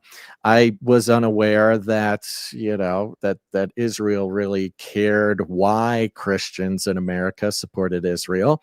And perhaps this is just some sort of PSYOP to put out there as well.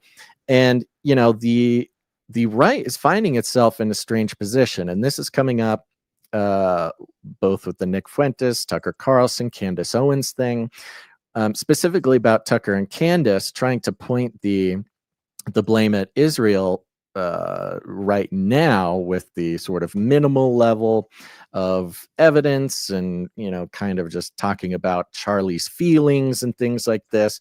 So quickly going to Israel, there is a concern that in some way that could be protecting the American left, where if it was simply a gang of sort of terroristic leftists, or even if it was just one brainwashed weirdo who believed he was doing the right thing because the left in America told him that was the right thing to do, and they all cheer, and he gets to become a hero of the Democrats or whatever. Such a quick spin to point the finger at Israel, in a way, is it defending the political left in America? Is it taking the attention off of the Democrats? Is it taking the blame off of the radical left, or whatever you want to say? Is it taking, depending how you look at it, you can look at Tucker and Candace and go, why are you guys protecting the insane left? Like, we know they're here. We hear what they say. We saw their reactions. These are just, in a lot of cases, people who consider themselves normal Democrats showing this sort of demonic response to a horrible thing, and at the same time thinking that they're the good guys, thinking that they're doing the right thing. Why muddy the waters with trying to, again, in their words, make everything about Israel? Why not just let the left be the bad guys? Do the left have to be this sort of cover or tool of Israel? Can't the left just be evil? Sort of thing. Right. Yeah. This sort of triangulation going on, which is, oh great, that's going to be clipped right there. Perfect. Do you think? Do you think Nick Fuentes is being propped up as maybe the next voice for? Because in the context of the new two-party system, the America Party versus Republicans, he would fit more of the American Party bill, more so than the traditional Republican bill. And maybe that's what it is. Maybe the Mossad agents are, they're like, hey, the Democrats, we kind of overstepped our bounds with controlling them. They're why is everything got to be Mossad, Gons? Example. Look, there's no evidence. Okay, there's just all the. I'm just saying, man, we're not going to conclude on one specific. Didn't you hear Nick Fuentes say that there's, it's, you guys are all lame if you think it's Israel? No, I'm just saying that it's interesting, because we have, obviously, when there's turmoil, there's shifts happening. The left and Democrats are losing tremendous amount of cultural relevancy. There needs to be somebody or something to happen to where the folks behind those operations remain in somewhat of a control. But you know what? It's really hard to go from one airplane to another. It's tough. There might be some collateral damage along the way. So one plane's going down, you got to jump on a plane that's going up. And maybe that's what this is, where they're shifting tactics and, or at least trying to, Well, and the point is, no matter what really happened, it almost doesn't matter what really happened, because what we're seeing here is what we started with at the beginning of this show, which is it's much more about the response. It's much more about what hay can be made. Never let a good catastrophe go to waste.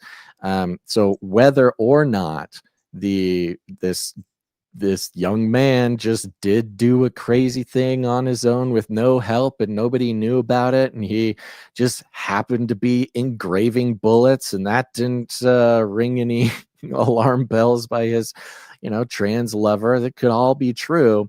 But the point is that it's all about what happens after. It's all about the narrative that's spun, the history that's told. And right now, there is that narrative war going on. And as it continues, and as it has continued in this fashion and will continue, and we're in the midst of it, in order for any ideology to get what they want, or establishment or faction or whatever, it needs to be as confusing as possible. Because out of the confusion, they can kind of start to build their coalition of unsuspecting people who are too focused on the individual bits of data coming down the stream, getting swept up in the in the current. And again, taking a step back, I'm very interested with how. If Nick Fuentes turns out to be the guy for young conservatives, I don't really know what that means for anybody. Now, of course, he could be. Again, I don't have a good control set of data for Nick Fuentes, because I and many other people were not paying attention to him really before Tucker brought him up. You knew about him though, right? Like we have been aware of him for years. We'd seen him, clips go by and kind of pay attention to the feuds or whatever, and he would show up here and there. He had a stint with Kanye, where he and Kanye were homies. This was like a whole thing. But as far as like considering him like an active player in the sort of mainstream history making narrative, he was certainly underground as far as that. Right. I mean, look, Nick Fuentes was basically where we were at, like maybe even behind, and then look at him skyrocket to the forefront of all of culture. Basil, another one takes off there. To your point about getting order out of chaos, I want to touch on this briefly in the context of fifth generation warfare, and then we'll move on to some other things here. But there was an article that was published by The Economist, and it's titled, "Is Radical Left Violence Really on the Rise in America?" ? The killing of Charlie Kirk is part of a grim pattern of political violence. This is what the data shows. And there was an image that I don't know if this is the archive version, so it's not going to have the actual graph in here, but there was a graph that showed that Republicans or right wingers are mainly to blame for all the political violence in America. But it's interesting because when you actually read the article, the article that itself presents how not conclusive this is. So, like, for example, it says here, President Donald Trump, who has himself been the target of gunmen, pinned the blame on rhetoric from the radical left. Assessing political violence in America is inherently subjective. Analysts must determine which forms of violence count as political and assign ideological labels to attackers or victims. But the studies and datasets available, largely compiled by researchers whom skeptical conservatives would probably dismiss as biased, suggest that the killing of Mr. Kirk is not representative of broader trends. Then later goes on to say here, its data sets, as it talks about these people at a university doing research, its data shows that extremists on both left and right commit violence, although more incidents appear to come from the right-leaning attackers. See chart 1. The figures do not, however, capture the severity of the crime nor the death toll. In 2001, for example, there were more cases of right-wing violence than attacks by Islamists, even though the September 11th attacks on Al-Qaeda killed almost 3,000 people that year. So, saying that, hey, in 2001, right-wing motivated crimes went up, even though, Al-Qaeda killed 3,000 people, whatever. One of the pieces of data that people are tearing apart in this as well, a lot of these numbers come from the ADLA when they describe what constitutes right-wing violence. It's like 10 categories of things. It's just basically not Democrat, like any sort of violence that is not strictly mainstream, like Democrat, is considered right-wing violence, whether it's libertarian or neo-Nazi or Black Hebrew Israelites or whatever. Also in their data, people are pointing out that they include white nationalist murders in prison, like inter-prison crime, interracial prison murders and stuff. They'll include like prison murders, and if it's a white guy, then they say, "Oh, it's white nationalist." Well, that kind of thing. It's interesting how The Economist maybe knows and realizes this, and they're kind of tiptoeing around some things here. Well, that's the interesting thing about it. That the Economist is being strangely objective. That's what I'm saying. This is where I feel like there is the shifting of the funding, really, if we're really just point blank talking about it, the funding of some of these legacy institutions where the money used to come from, it's not going to come from there anymore. They got to find a different way. And so maybe they got to change a little bit of their political stance here. There's another sentence in the article. There is no single definition of political violence and no federal database. This is published in The Economist, who you would think would not say such things if they want to present they're basically a very just slanted view on things. It's made up by the left. They're just saying that the data is made up by the left. There's no standard and it's subjective, but there you go. Yeah. It's very interesting. I just thought, fascinating because the graph did trigger a bunch of conservatives and Republicans and right-wing people. And, at a certain point, it's bad when the mainstream media are making more sort of objective analyses or commentary on certain graphs and studies than your run-of-the-mill whatever normie conservative or something that's just getting triggered from the image or the graph. So the fifth generation warfare continues. Another release that came out of the congressional hearings recently with the FBI, just to make a note of this comes as a surprise to nobody, but the New York Post is reporting FBI Arctic frost probe targeted nearly 100 GOP groups, including Charlie Kirk's TPUSA. An FBI investigation launched in the wake of the 2020 election scrutinized nearly 100 Republican and GOP-aligned groups or people, including Turning Point USA, co-founded by slain conservative activist Charlie Kirk. Unclassified Bureau files released Tuesday show. Senate Judiciary Committee Chairman Chuck Grassley published files related to the probe, codenamed Arctic Frost, during a panel hearing, saying the records revealed Arctic frost was much broader than just an electoral matter, and that the investigation expanded to Republican organizations. Quote, some examples of the group, the Wray FBI, Christopher Wray FBI, sought to place under political investigation included the Republican National Committee, Republican Attorneys General Association, and Trump political groups, Grassley went on.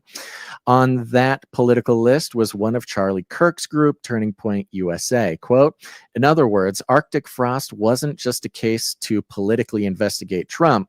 It was a vehicle by which partisan FBI agents and DOJ prosecutors could achieve their partisan ends and improperly investigate the entire Republican political apparatus.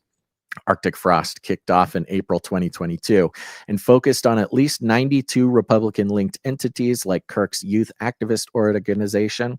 That November, the case was handed over to special counsel Jack Smith, We have not updated on Jack Smith, but he's not doing good lately. Smith would go on to federally charge President Trump with unlawful hoarding national security documents at his Mar-a-Lago estate and wrongly seeking to overturn the 2020 election. The investigation, it's New York Post, they got to put that in there. The investigation pursued lines of inquiry about purportedly false election fraud claims, fake elector schemes, frivolous lawsuits, financial fraud, and pressure on state officials to flip counts in Trump's favor. Vote counts, yeah.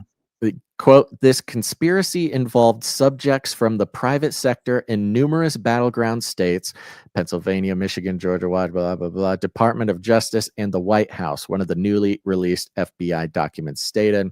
The FBI documents also show that the Bureau pursued potential crimes related to J6, and they put it in quotes, J6 space money sign dollar. Yeah, what is up with that? I saw that. I don't know. It's very bizarre. An apparent reference to the groups that may have backed Trump's Stop the Steal rally or participated in January 6th, and it goes on and on. But the long story short, the FBI has now declassified the documents that there was sort of an FBI targeting warfare on pretty much the entire Republican establishment. Let's see here. Oh, now we're going to do the same to the other side. Well, there's people wanting that to happen. There are conservatives out there, big ones, who are saying if the Trump administration does not take the opportunity, the assassination of Charlie Kirk and the potentially broad scale, at least of influence and ideology that caused this to happen, if they don't take the opportunity to do the same thing to the left right now, that they're gonna have a hard time supporting Trump in the future, or even supporting him. Yeah. So and I would not be surprised. I would not be surprised if it's already happening. Oh, I mean, I don't even think the Republicans have always made the case. Oh no, don't do that. Don't step out the bounds, because if you do it to them, they're going to do it to you. And, the reality at this point is the Democrats have already done all the things, all the lying, all the investigation. They arrested the former president. They, did this, they've done all the worst, all the things that they could possibly get away with. They've done, and it did not take the Republicans, opening the door for them to do it. So there's a lot of Republicans saying, look, they've done it. We've seen them do things that are totally outside the bounds of reason. And if we, don't do something about it, they're not going to not do that stuff back to us later because we didn't do it. It's reaching this pitch, and look, again, we're not Republican or Democrat here, but just as an announcer on the sidelines calling the plays, the play is that the Democrats opened up pretty much every possibility by doing what they did to the Republicans, to have the same or worse done back to them. We are reaching sort of this fever pitch right about at the same time that, the economy is becoming unsustainable, and, we got over to crypto. Well, the economic rails changing is a big part of this. That me ranting about all that stuff. But let me just to wrap things up with this little segment here. I do want to just drop a little scripture, because it's always good to do so. 2 Corinthians 10 verses 3-5. For though we walk in the flesh, we are not waging war according to the flesh. For the weapons of our warfare are not of the flesh, but have divine power to destroy strongholds. We destroy arguments and every lofty opinion raised against the knowledge of God, and take every thought captive to obey Christ. And that is quite revolutionary. You think about if everybody I always do this thought exercise with a lot of scripture stuff that's, principled things. And people always talk about like, I want world peace, or I want, a peaceful world. You take some biblical principles and you apply it to everybody. Like, let's say everybody agreed and was able to fulfill such things, right? That the understanding that we're not, we walk in the flesh, but we're not waging war in the flesh. That, there's a whole divine power thing going on. There's spiritual warfare going on. in terms of the fleshly world or flesh life, it would probably be a little more peaceful if we can have conversations or, debates or whatever it might be, a less violent situation. So in this regard, I think that, as much as retaliation is sought for and probably will happen, and we didn't even talk about the death penalty thing with Tyler Robinson, Charlie Kirk being one of the individuals outspoken about the death penalty, even speaking about how we should we should do public executions, basically make it quick, make it an example, and it'll keep people in line or whatever. If it does turn out that Tyler Robinson, under the state of Utah, which I believe, don't they have, what is it? The death penalty doesn't apply in Utah. I may be mistaken on that, but the governor came out and said that they're going to be seeking right. death penalty. Right. So if that is the case, then it would be one of the most public sort of, executions in that regard.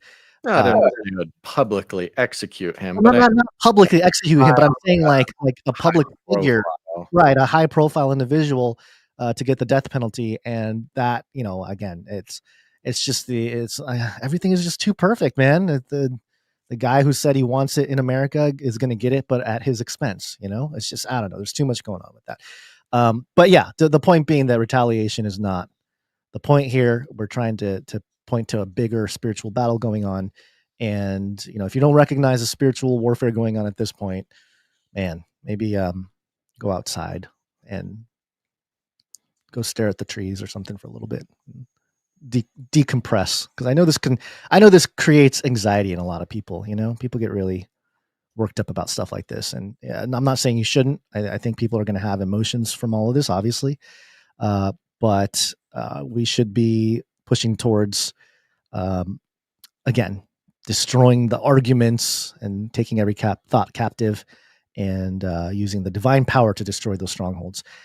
And in the context of the geopolitical duality, if you will, what's like the most craziest outcome out of all of this when it comes to American politics? I would say that the Republicans become the new left and the American party becomes the new right. That's my long-term prediction for the new two-party system. Because unless something happens, the Democrats, the way they're moving right now, I don't think they can survive really as maybe they can financially. There's a lot of money in that direction, but over time, I don't know that they can survive. So, imagine AOC jumping ship and becoming the face of the American party or the Republican party. Oh, everyone would freak out. So it's always the pendulum swinging. But there's even more important things, Basil, because as Alex Jones told us, we're made by the aliens. We're made by the aliens. Aliens. And there's anytime a horrific story like the 9/11, obviously, but also the assassination of Charlie Kirk, stuff like that happens, maybe we should do a study about alien stories on the heels of like tragedies, because it feels like the alien thing pops up to kind of get everybody to move on from certain things. But I don't know. Maybe I feel like there's a pattern there, but maybe not. This is coming from pop up to distract us from the alien stories. It's a symbiotic thing. Okay, this is dailymail.co.uk, and the headline is "Mysterious Tentacles Emerge from a Meteorite, Spark Frenzied Reaction, an Alien Growing." A man is claimed to have found an alien-like species within a meteorite, causing a stir on social media. The individual, who identifies himself as Kin online, said he discovered a small silver-colored space rock in a fiery crater in Panama on August 29th.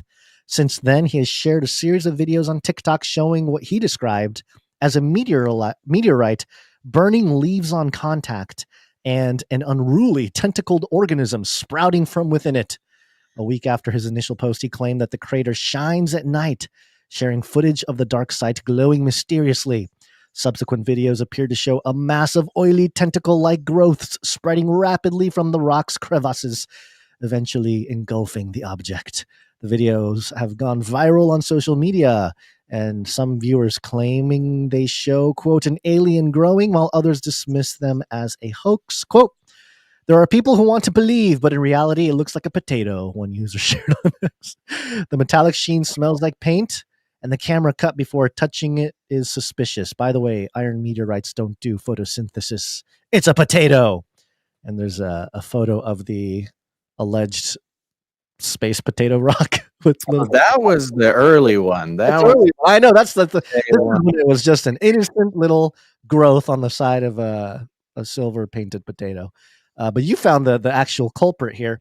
And, TikTok being the source of this is obviously there's a lot going on with TikTok right now. There's, the Trump deal. Is it going to get banned again? Whatnot.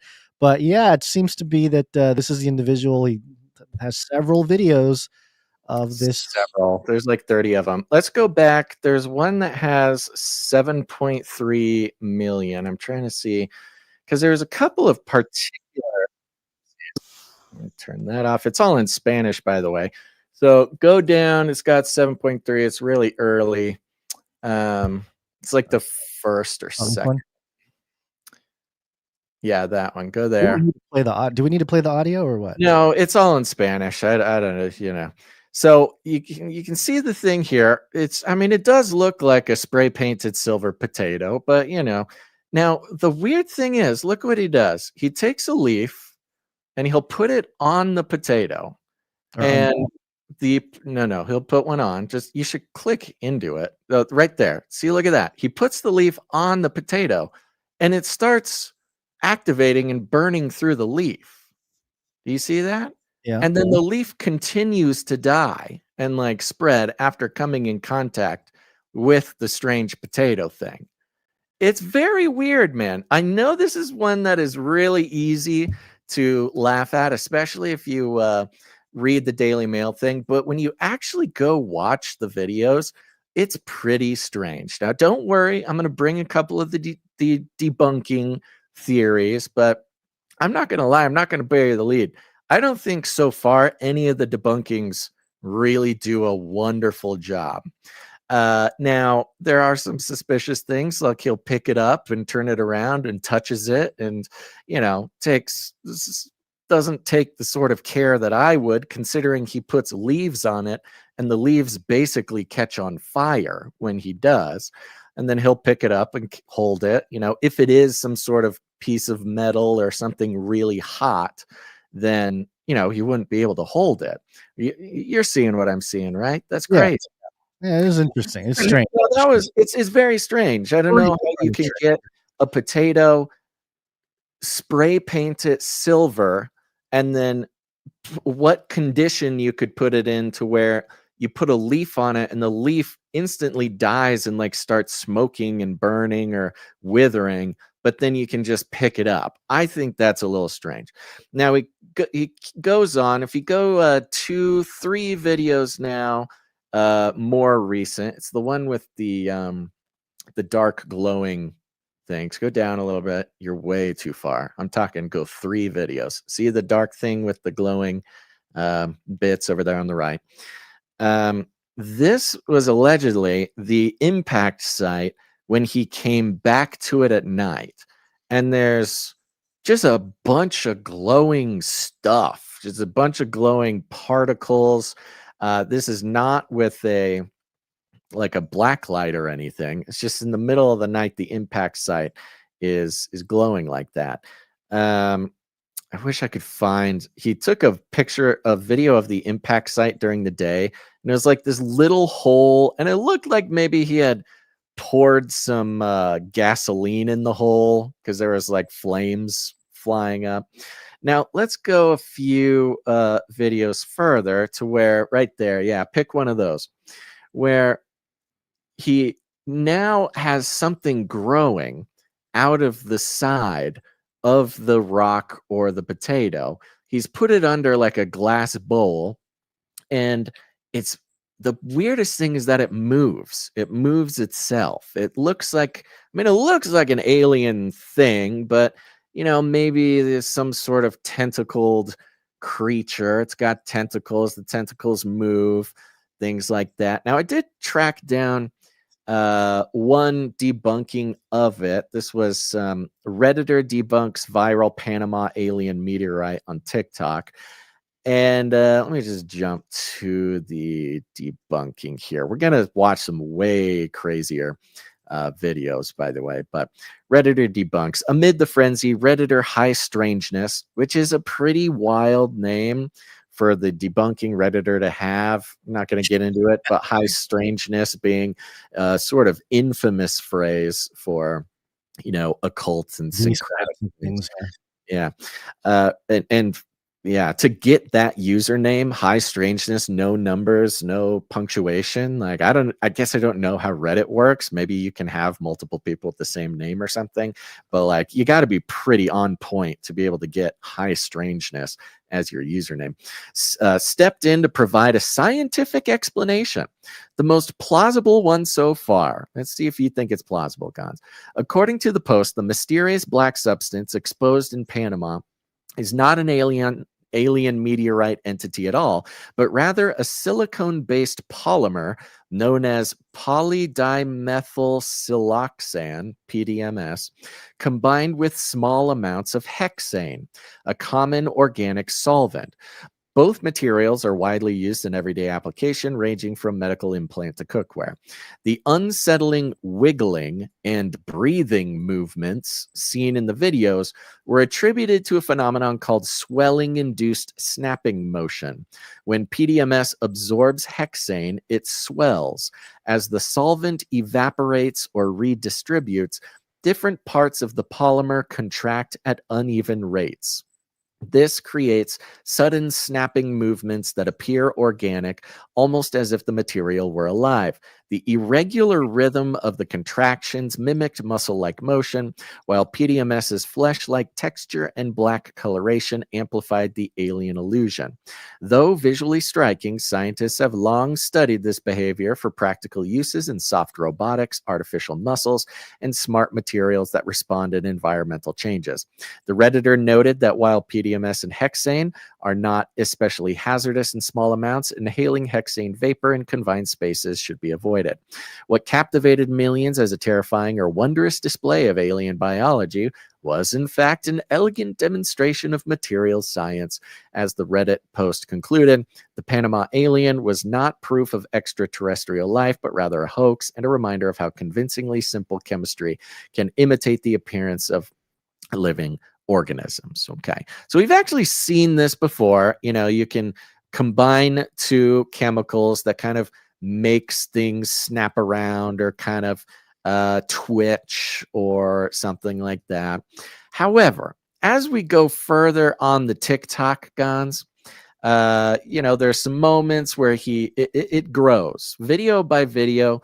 It grows bigger and bigger, and it gets blacker and tentaclier and crazier.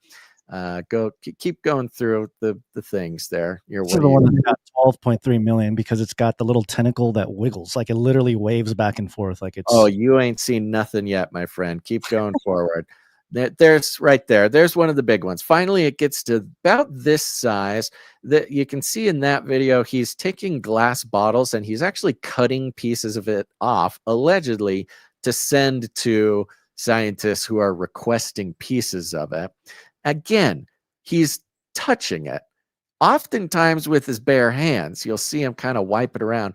Now, you look at the goo, the black goo there. That's you can kind of see it kind of breathing in that one. Let's see. Let's go up to, and it keeps it keeps ramping up. It keeps ramping up, keeps getting bigger, keeps getting more tentaclier. It starts moving much crazier. Let's see here. Let's go up a little bit. Go about two. Oh yeah, look at that one. So you see it there. It's sitting on a plate. And it's not twitching anymore. It's not doing that twitch thing. The whole thing is like breathing and moving. It's very bizarre. Go to, let's see here. Go about 6 more videos. Go up one row. There you go. The ones with the safes. Go to that 2.1 million one, right above where you are. Right there. On that one. So this one is interesting because you see him roll up in his car to a building.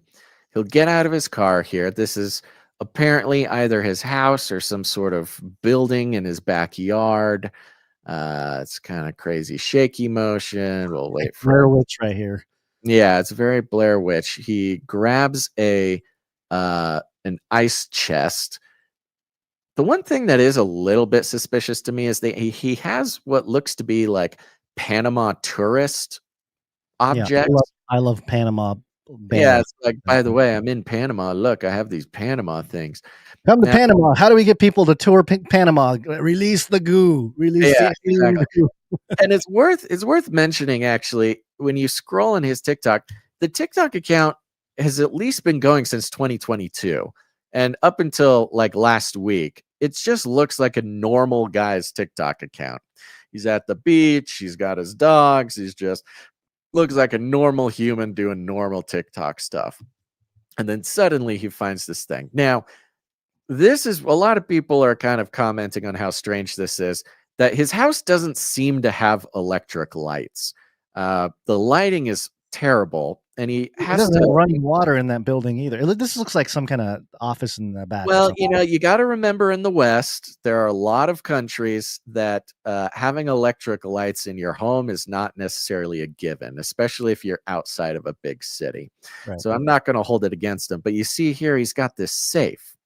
Now, he opens the safe, and hopefully this is one of the ones where he uses the light. Now, look at that. Wait for it. He'll get it. He'll get it. Look at that thing. It's humongous. And it's all on the inside of the safe. It's filling up maybe a 1 by 10-inch safe, square safe.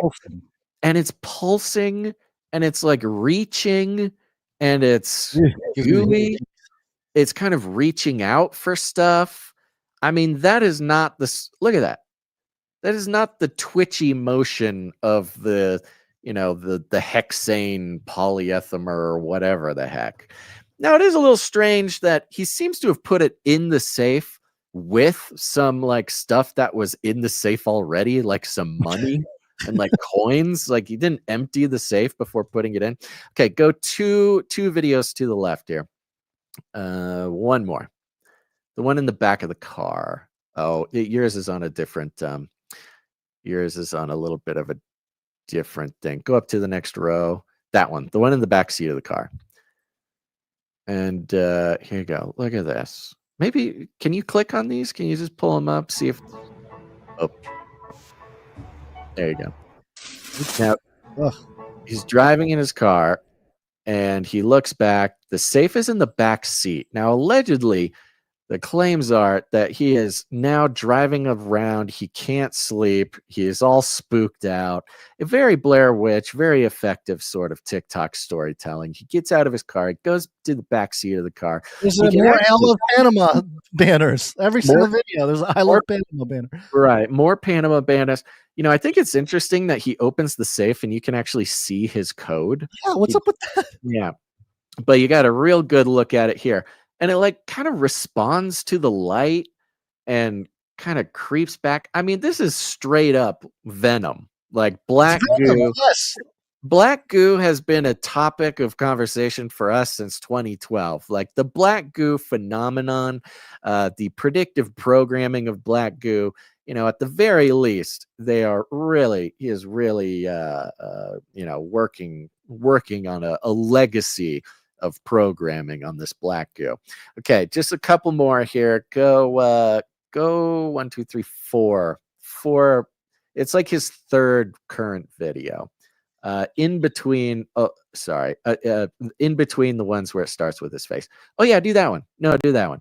Now, in this one, he starts out, he is dragging a giant freezer into the thing. We might even skip around a little bit. We just get, yeah, I know. That's what I thought too. He's got this freezer, this giant singular freezer. Did he skip for? There's a moment where it actually shows him. Did you skip videos? You moved on to another video. It goes to, I don't know. Yeah, go back to the thing. Okay, now we're looking in the freezer. Go back one more. I want to watch the. How? This is TikTok. You go down and up. So go down, twice. There you go. Oh, nope, too far.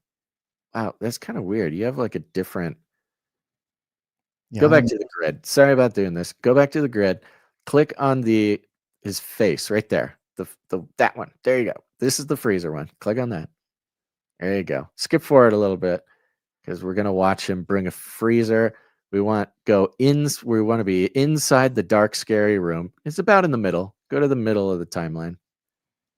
Keep it going. Keep it going. Okay. So he's got the freezer is in place. He opens the freezer. It's kind of dark. The freezer's empty. All right. Here we go. Now he's going to set up the camera. He's going to once again show us his code, how to get into the safe. So any government agent in the world, I don't know how the men in black haven't showed up already. That's the one thing that I don't get. Now he sets up the phone. He's wearing gloves and he's got two poles of some kind, two kind of sticks. There you go. What did you do, Gonzo? I don't know. What are you doing? All I do is touch it. I don't like TikTok. TikTok is a bunch touch of anything. nonsense. Just let it play. Let it go for it a little bit long. Okay, right there. Just leave it there. Don't touch a thing. You do need to scroll up. Is it the scrolling that is? I'm trying to scroll up, and all I get is the next video. Do it manually. When you That's use your scroll wheel on the video, you're scrolling videos. Okay, look. He reaches in. He pulls the thing out with the two sticks, and it's like fighting him. And he dumps it into the freezer. Pick up the phone. It's really dark, but show us. And it's down there, and it is full on moving around, like struggling. Now, look, it is dark. It could be total nonsense. But if it is a hoax, as far as hoaxes go, it is incredibly impressive. But let's just say whether it's a hoax or not doesn't matter. Okay. This is full on playing on the Black Goo op from now decades. The Black Goo op has been going. And this has got people really freaked out, especially because he's publicly cutting off pieces of this thing, putting it in jars, and allegedly sending it around the world. So, I figured if it was going to be something truly real and concerning, the Men in Black would have shown up, I don't know, a week ago or something. Well, if maybe they're monitoring his documenting of this object. He was chosen TikTok to be the one to bring this news to the world, because you scroll down, he's just a normal guy, normal TikTok things. A few thousand views on his TikToks there, each video. Nothing too crazy, and then all of a sudden he's Mr. Black Goo Man. He's world famous. We're in the wrong business, Cons. We got to get into the Black Goo. Get into the Black. Get ourselves some Black Goo. This is how you get TikTok famous. If nothing else, it's a pretty smart way to pay the bills. But I think it's very interesting. I'm going to keep looking at it. Look, here's the thing.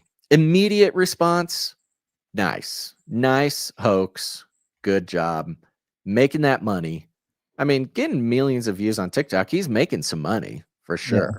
I don't think he's rich or anything. I think for maybe get some lights in the couple million. Yeah, he can afford some electricity now. Maybe he can buy a generator for his house. 11 million on that one. It is some. Now here's the thing. Immediate response. Yeah, fake. They're all fake. Everything's fake. Okay, nothing exists. It's all fake.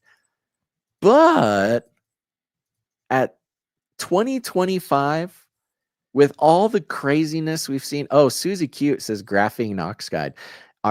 That does actually fit a lot of what we've seen with graphene oxide in the past few years. Even the behavior, the wiggling, the sort of smooshing around. We've talked about the ferrofluid. This is all the conversations about Black Goo we've had. Some people think it's like a ferrofluid. I don't think it really looks like one. It doesn't explain. I don't get how you get the silver rock that you can hold in your hand to burn leaves right then and there. Mm. You know, there's something going on here. Well, I just looked up black goo because I haven't done a word search on it for a while, and there have been a couple different things. I mean, I think this is more of a comic thing. Alien Earth, what is the black goo growing inside of Prodigy's Neverland? But there was also the story, mysterious black goo found on ship docked in Cleveland. And Alien and X-Files fans see the writing on the wall. Yeah, they found the black goo under the ocean in Antarctica. I mean, all you got to do is go to the Face Like the Sun channel and search black goo. You've got years and years and years of black goo study. So anyways, keep an eye out for the black goo. If you get a glass bottle in the mail with a weird little tentacle in it, and the thing that also has people skeptical of this is this guy, he's touching it with his bare hands, not just the meteorite, but he's also, in various videos, there's like black gunk, like on the table. If it's on the table, there'll be like black gunk, or you'll see his hand do something in the video and his fingers will just be covered in like black, like inky something or other. Mm-hmm. It's like, bro, look, he's gonna be Venom. He is the Venom character. Full on. But I think there's also something interesting to say. Like, of course, we've been taught to think that if you come in any contact with the black goo, that's bad, that you're infected and you die or something. In reality, I mean, even in nature, you can come in contact with some, bad materials, and it doesn't necessarily mean that it's going to get you. So I almost find it more realistic that he's able to interact with it without like falling down dead immediately or something. Right. So this may take a couple months for this guy's like, radioactive cancer to show up in his hand or whatever. Right. So for this other goo story here, it says he asked the scientists at the University of Minnesota, Duluth, to investigate after he found the substance left no sheen in water, nor did it burn when set aflame. When the staff ran tests on the substance, this is a different substance, they found about 20 DNA sequences or genomes and ran them through a worldwide computer database. And quote, most of the sequences matched known genomes found elsewhere in the world, but a few were less identifiable, including one that was completely novel, according to Cleveland.com. The substance, which is thought to be a single-celled organism, is now being temporarily called Ship Goo 1. The biggest surprise was that the ship goo had life in it. At all, lead researcher Cody Sheik, a biologist at UMD and LLO, explained, quote, we thought we'd find nothing, but surprisingly we found DNA and it wasn't too destroyed, nor was the biomass too low. So, of course, this sparks conversation from alien fans and, the black goo stuff that was the key ingredient for the birth of the xenomorph. And so, it's interesting. We've been conditioned so much for this type of stuff that the rollout of the quote unquote real thing, I mean, is it part of the Great Deception, Basil? It might be part of the Great Deception. Yeah. I mean, the substance is much more, palpable in a sense than like some creature walking around that we have to negotiate at a business meeting or something, That's what I mean. It's the perfect thing. That again, the fact that it's black goo makes it so easy to discount. And there's some other examples of people trying to debunk it. Some of them are trying to say it's a type of fungus, that has like tentacles, but none of the debunkings actually explain what's actually being shown in the videos. And then you go to previously reported news, like mysterious black goo found in a ship docked in Cleveland, and they go through, and the scientists themselves are like, oh yeah, I have no idea. This is weird. This has got DNA. It's got some weird stuff going on. Because this is from July. I remember seeing this. I forgot to bring it to the show. But yeah, this is from July from Popular Mechanics. A marine researcher found black goo inside a ship. Turns out it's a new life form. It's the same story as one we just read, but it's, Popular Mechanics, which means, mainstream science type thing. Right. So yeah, it does seem like they are introducing this new species. Isn't it interesting that they're introducing maybe a new life form the same time they're talking about AI becoming sentient? and it's a black goo. I don't know. I'm telling you, it's perfect. It's perfect timing too, because even if you were going to make this movie, of which this movie has been made before, multiple times, the fact that it happens during some sort of upheaval, there's always something happening in the world, in the movie at the time that the black goo shows up, because the black goo needs to show up in a scary time. Like, same with like Venom. I don't know if you watched the recent Venom things, but the world's falling apart. There's terrorists doing stuff's going on, and that's when Venom shows up, and then the Venom black goo man saves the day. How's this Panamanian politics right now? Yeah, good question, Gons, because we do have Trump trying to take control of Panama. There you go. You got a lib Joe with some black goo. You got bust out the American super soldiers, because some guy in the jungles of Panama has gotten the secret black goo sauce to become Venom. He's going to take out the that American, is a good point. That is a great point. We need to send in the SEAL Team 6. We need to take control of not just the Panama Canal, but the whole thing. Because we need to study the black goo. Mm-hmm. Yep. You're going to get special forces in there. They kick open the door, and the black goo man is in the refrigerator thing inside of the house. Well, there you go, folks. Here we go. April 2025, U.S. to deploy troops along Panama Canal under New Deal. There we go. Yeah. All right. You got anything else? What's going on with you? No, we're all pretty much out of time. We did it. Okay, sounds good. Well, I'll say this. Let's take a second. We're going to thank some producers. The list is very short, so it shouldn't take long. But we do have a daming that we can do real quick. Let's do that. Folks, we are on the value for value model. It's very simple. You might notice we don't have any advertisements, platform partnerships, sponsorships, nothing. There are no economic interests involved in this show, and thank God for that. The only way that we stay alive, however, is the value for value model, which means if you get any value from what we do, if you've got value in the past, if you got value today, if you want to keep getting value in the morning, tomorrow, you got to put some value back in. This is a team effort. If you're new to the show, you got Canarians all around the world coming together, giving their time, their talent, their treasure, whatever it is that God's given you to participate in what he's doing on earth here. That's what keeps the show alive. Like we said, we got the Canary Cry tech team that is looking for producers. Spiritual producing the show is also very important. Remember to email canarycrytechteam@gmail.com if you want to join the tech team or the prayer team for the tech team. But if you want to keep the show alive, it only survives because of your participation with your time, your talent, your treasure. If you want to help us out with processes, you want to lend of your skills, you want to do clips for us, you want to do back end stuff, we are 100% open to anybody who wants to get involved and help the show out or the community out. Remember, it's not all just about the show. There's also the community, the forums, the Discord, the Telegram, it just goes on and on. If you're an artist or a musician, you can create art for the show, create music or jingles for the show. You can go to canarycry.art for that. Or if you want to come in, support the show financially, because it is absolutely required to keep something like this going as often as we get to do it.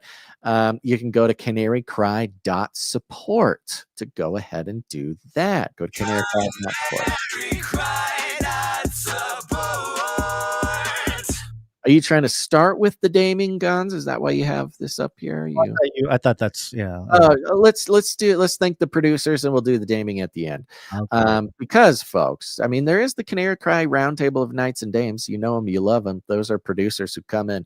They support the show all at once, or sometimes over many years, in the amount of $1,000 or more, which means they get a name, they get a title, they get a protectorate, they get a seat of honor at the table here. But we got producers. They come in. I want to thank some executive producers. Executive producers are those who come in. They support any individual show like this, any individual episode for $100 or more, which is why we thank them so profusely. You ready to thank the execs, Gons? Yes, sir. Okay, we're thanking, of course, Sir LX Protocol V2, Baron of the Berean Protocol. Baron.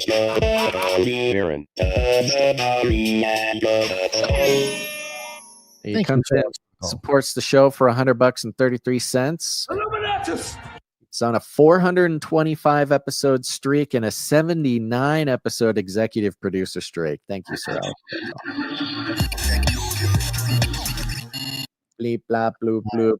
We also have an executive producer who came in during the show, and that is executive producer Chelsea S. Chelsea S., thank you very much. Thank you very much, Chelsea S. I did not see a note, but thank you very much, Chelsea S. We also have executive producer Sir Holmes came in. Hey, Sir Holmes. Thank you very much. Yes, and Sir Holmes comes in for a nice round number. For those who don't know, if you support the show with a nice round number on the 10 or the 5, that's you communicating to us that you prefer we don't disclose the amount on the air. We're happy to do that. If you don't mind us disclosing the amount, you do like LX Protocol, have some fun with the number. 1, 2, 3, 4, 33 cents, 77 cents, have some fun with the number. Sir Holmes comes in and leaves a message that says, do not be conformed to this world, but be transformed by the renewing of your mind, that you may prove what is that good and acceptable and perfect will of God. Romans 12:2. Amen. Thank you very much. Sir Holmes, good and faithful knight of the Canarium. Yep, there it is. He's been a knight since episode 380. Yeehaw. How close he is to being a baron. What's that? I wonder how close he is to becoming a baron. baron. Yeah. Well, that's the thing, folks. You keep your own accounting for this stuff. We don't track it for anybody. You got to track it yourself. But if you get to $1,000, I think we did baron at $3,000. Is that what we did? I think that's the truth. Yeah. And just let us know, and we'd love to put on a little show for you. We got some more producers who came in under the executive producer amount. Of course, CageRattlerCoffee.com is one of them. Hey, Cage Rattler Coffee. Thank you very much. Yeah, go to CageRattlerCoffee.com. You can get all the best coffee for any Canarian's needs. You're going to be buying and drinking coffee anyways. Stay away from sending your money to evil corporations that hate everything that you care about or that you believe. Go to CageRattlerCoffee.com. It's by Canarians for Canarians. Cage Rattler Coffee. For value never tasted so good. Seriously, it's everybody talks about how great it is. People are always sending me pictures and nice things on the text message list. We've got they've got a range of selections. No matter what your coffee tastes are, they got it for you. We got Nicaraguan beans, Costa Rican beans, Honduran beans, Congo beans. Got all the beans that you want. Did we do a black goo coffee at some point? We did do a black goo coffee at some point. That was not Cage Rattler, but that was one of our experimental things. Was we did the black goo Canary Cry coffee. It's good. I think we maybe harvest some beans in Panama and call it probably Panamanian black goo coffee. So go get your coffee at CageRattlerCoffee.com. You're supporting the show. Portion of every sale comes to support the show, and you're getting what you need. And it's all small, baby. It's roasted by our very own Canarian. It is packaged and shipped by another very own Canarian. It's they're keeping it in the family and making sure the show survives. So thank you, Cage Rattler Coffee. Thank you very much. Sir Spears came in, supported the show for $19.99. Sir Spears, thank you very much. Thank you very much, Sir Spears. Spears Desert. The American Hobo comes in for $23.32. He's on a 41 episode streak. American Hobo. Thank you very much. One more to that 42 streak. We got producer Robert S. comes in for $33.33. Robert S., you Illuminatus. That's right. Very simple note from Robert S. says, thank you. Thank you, Robert S. Thank you. Okay, we got some people who are on streaks. We're going to thank our streakers. We do that on Wednesday. Remember, if you support the show for $7.77 or more, you're entitled to have a note read on the show. If you come under the $7.77 mark, no note, but we thank you very much. Sir Tristan, Knight of the Garden, came in for $3.33. Tristan. Thank you. Mrs. Tinfoil Hatman is on a 172 episode streak. Oh my goodness. Thank you very much. Veronica D is on a 511 episode streak. Sir Scott is on a 558 episode streak. Sir goodness. Casey is on a 564 episode streak. Sir Casey, the Shield Knight. Woo! Thank you very much. That concludes our list of financial producers for today's show. Not a long list, but a quality list. Thank you very much. And let's get to that daming. What do you say? Yes. All right. Go ahead. I was going to tell people they can go to canarycrynewstalk.com/roundtable to see the complete list of knights and dames. And you can even become a knight or a dame yourself. Remember, it's for those producers who either all at once or over as much time as they need support the show for $1,000 or more. And that's why they are remembered forever in the land of the Canarium. They're given a knight name, a dame name, and a protectorate. And we've got a wonderful producer today coming in, and that is producer Mira N. Ooh, producer Mira. Thank you very much, producer Mira, who has been producing for so very long. She actually sent a note, which I am pulling up because apparently I didn't have it pulled up. And Mira says, I submit my request for the honor to publicly stand with my fellow Canarians. Please consider the title, Dame Mira of the Sheepfold. I raise sheeps. I've been a show producer for 4 years or so. AutoPay has kept my right hand independent of my usual Scroogey self, and I am not certain of the exact dates. No worries. Thank you, and God bless, Mira. Well, thank you very much, Mira. God bless you, Nira. Those auto pays, the monthly producerships. I'm telling you, this is the way to go. It's a way to commit. You know, we commit to things with subscriptions, with auto pay, with monthly producerships. I mean, think of the many thousands of dollars you've paid to Netflix and Hulu and Disney and whatever. All these businesses that would rather see you, crippled in a ditch. Than I don't know, than anything else. These are not companies that care about you. They don't care about your soul. They don't care about your spirit. They don't care about your beliefs, but they take your money and they love it. But the value for value model is a very special thing because yes, you do get the show for free. You'll always get the show for free. What goes on here is for everybody. However, becoming a part of something bigger, becoming a part of what you think God is doing here on earth that is needed, that is so important for the body, that is a different story. So a big old thank you to all of our monthly producers, no matter how much you come in and support the show for. And look, it's just a matter of time before you're a knight or a dame of the Canary Cry Roundtable. I like the people who dollar cost average their way into the Canarium. Hey, it works. It's the main reason why we're able to survive and keep doing the show, Guns, because people commit, they jump in, they stay on board. And the more people do that, the easier time we have breathing every 30 days, because it allows us to look forward a month and say, okay, we know we can at least work with this because these people have committed to do so. Yep. All right, let's go ahead and honor Mira. Okay, you got your thing? Yeah, let me grab it. Here it is. Let me get my katana! All right. We want to call up Mira N. Please step forward to the Canary Cry Roundtable of Knights and Dames, where we have a seat for you. Thanks to you, your generous support, and $1,000 or more, we are proud to pronounce you Dame Mira of the Sheepfold.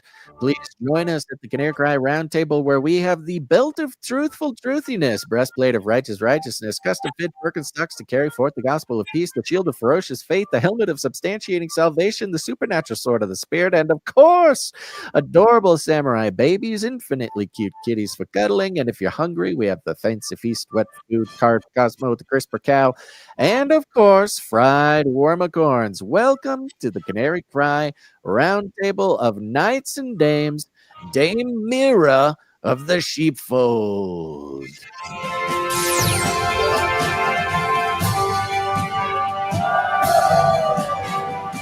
Crowd goes wild. Thank you very much, Dame Mira. We'll be updating the website as soon as Gons clicks the buttons. You will forever be a part of the Canary Cry Roundtable of Knights and Dames. And Canarians, when you see Dame Mira walking around out there, make sure to thank her for her ongoing and faithful support of the community. Lift her up on your shoulders, parade her around town, and give her free stuff. That's what you that's what you get. I love it. Show. Yeah. And speaking of monthly producerships, I did get a note from Sir Ike. We are doing all sorts of what's it called?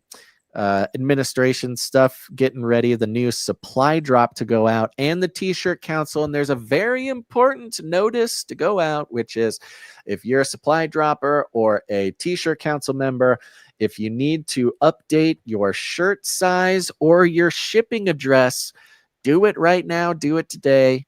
Email canarycrysupplydrop@gmail.com. Very easy. canarycrysupplydrop@gmail.com. And let Sir Ike know if there's any changes to your address or shirt size. Okay. Okay. And while you're at it, go to canarycrysupplydrop.com. Sign up, support the show for $33 a month, and start getting packages straight to your door filled with exclusive. I almost said explicit. It's not explicit. Exclusive Canary Cry gear. Again, made, designed, delivered by Canarians, supporting Canary Cry families and supporting the show. And the fourth quarter of the supply drop is always the favorite because that is when the Canary Cry calendar goes out. The Canary Cry calendar, there are always people every single year who are sad that they couldn't get the Canary Cry calendar. I recommend you start planning for it now. You can get the Canary Cry calendar by becoming a part of the Canary Cry supply drop in the fourth quarter of the year. So that is right now. You want to start signing up right now. The Canary Cry calendar is truly a masterpiece and a tradition of the Canarium that is pure producer-led. It's a full year calendar, chock-a-block filled with custom Canary Cry art on every page, filled with Easter eggs and references to the show and conspiracies and the Bible. And almost every single date of the year in that calendar is filled with like the most interesting things on that date. If you want to be aware every day of what happened that day in the world of conspiracies or government or the Bible or the show or what else? I mean, it's just endless. Almost every day is filled out on that calendar, and it's very. Well, it's interesting. Today, there's nothing on there for today, but for tomorrow, the 18th of September, which some of you might be listening to this episode on the 18th, it is the 1947 National Security Act takes effect, creating the CIA, NSC, and DOD. So, all of our military industrial complex friends, the seed was planted. And why is this important, you might think? Not only is it just fun, but it's these coordination of dates. What else happened on September 11th? What else in history happened on September 18th? What else happened? So when current events happen as they happen every day, you can compare that to that date previously in history as is relevant to the Bible, the government, conspiracies. There's even some interesting sort of occult related things on there, as well as the show too. I mean, we're on 14 years now. We're going on our 15th year. 14th year. And it's fun. This is the day Basil did this, or this is the day Gons, I don't know, had a baby or something. They're all very fun things. I had a baby? You had a baby. It was weird. Wow. That's why we put it on the calendar. We had to remember that time. Like So there you go. You can get your calendar by going to canarycrysupplydrop.com. Sign up, and keep in mind, you are signing up for a monthly producership. There's always one. It's usually the same person, but there's always one person who doesn't understand that you are signing up for a monthly producership. But that is the case. Okay.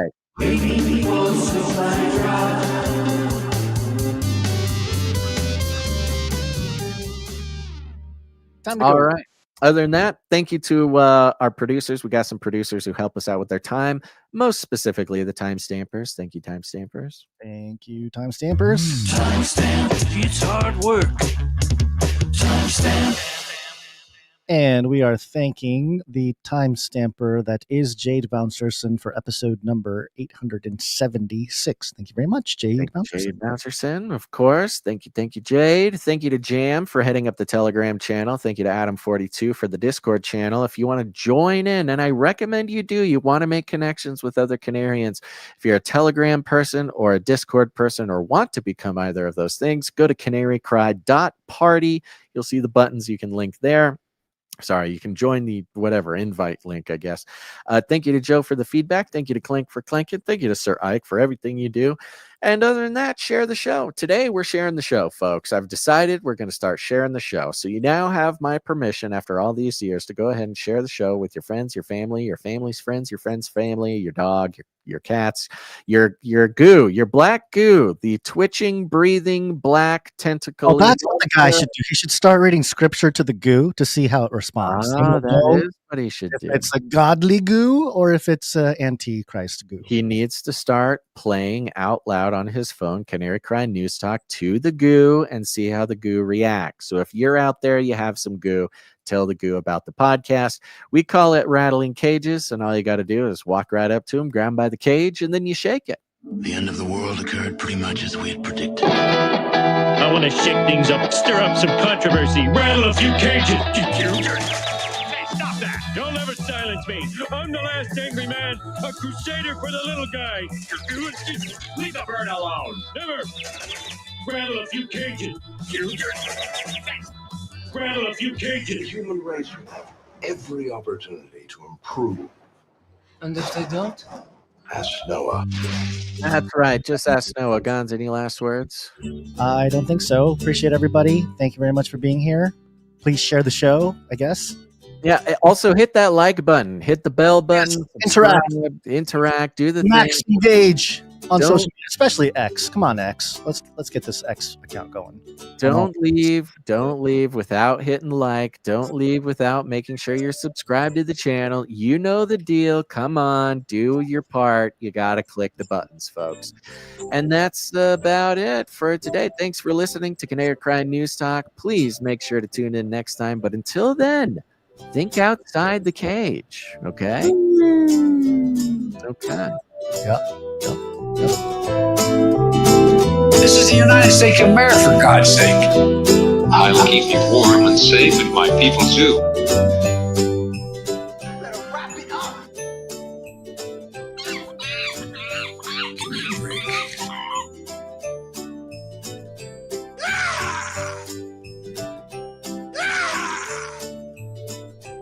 Armageddon's on the way.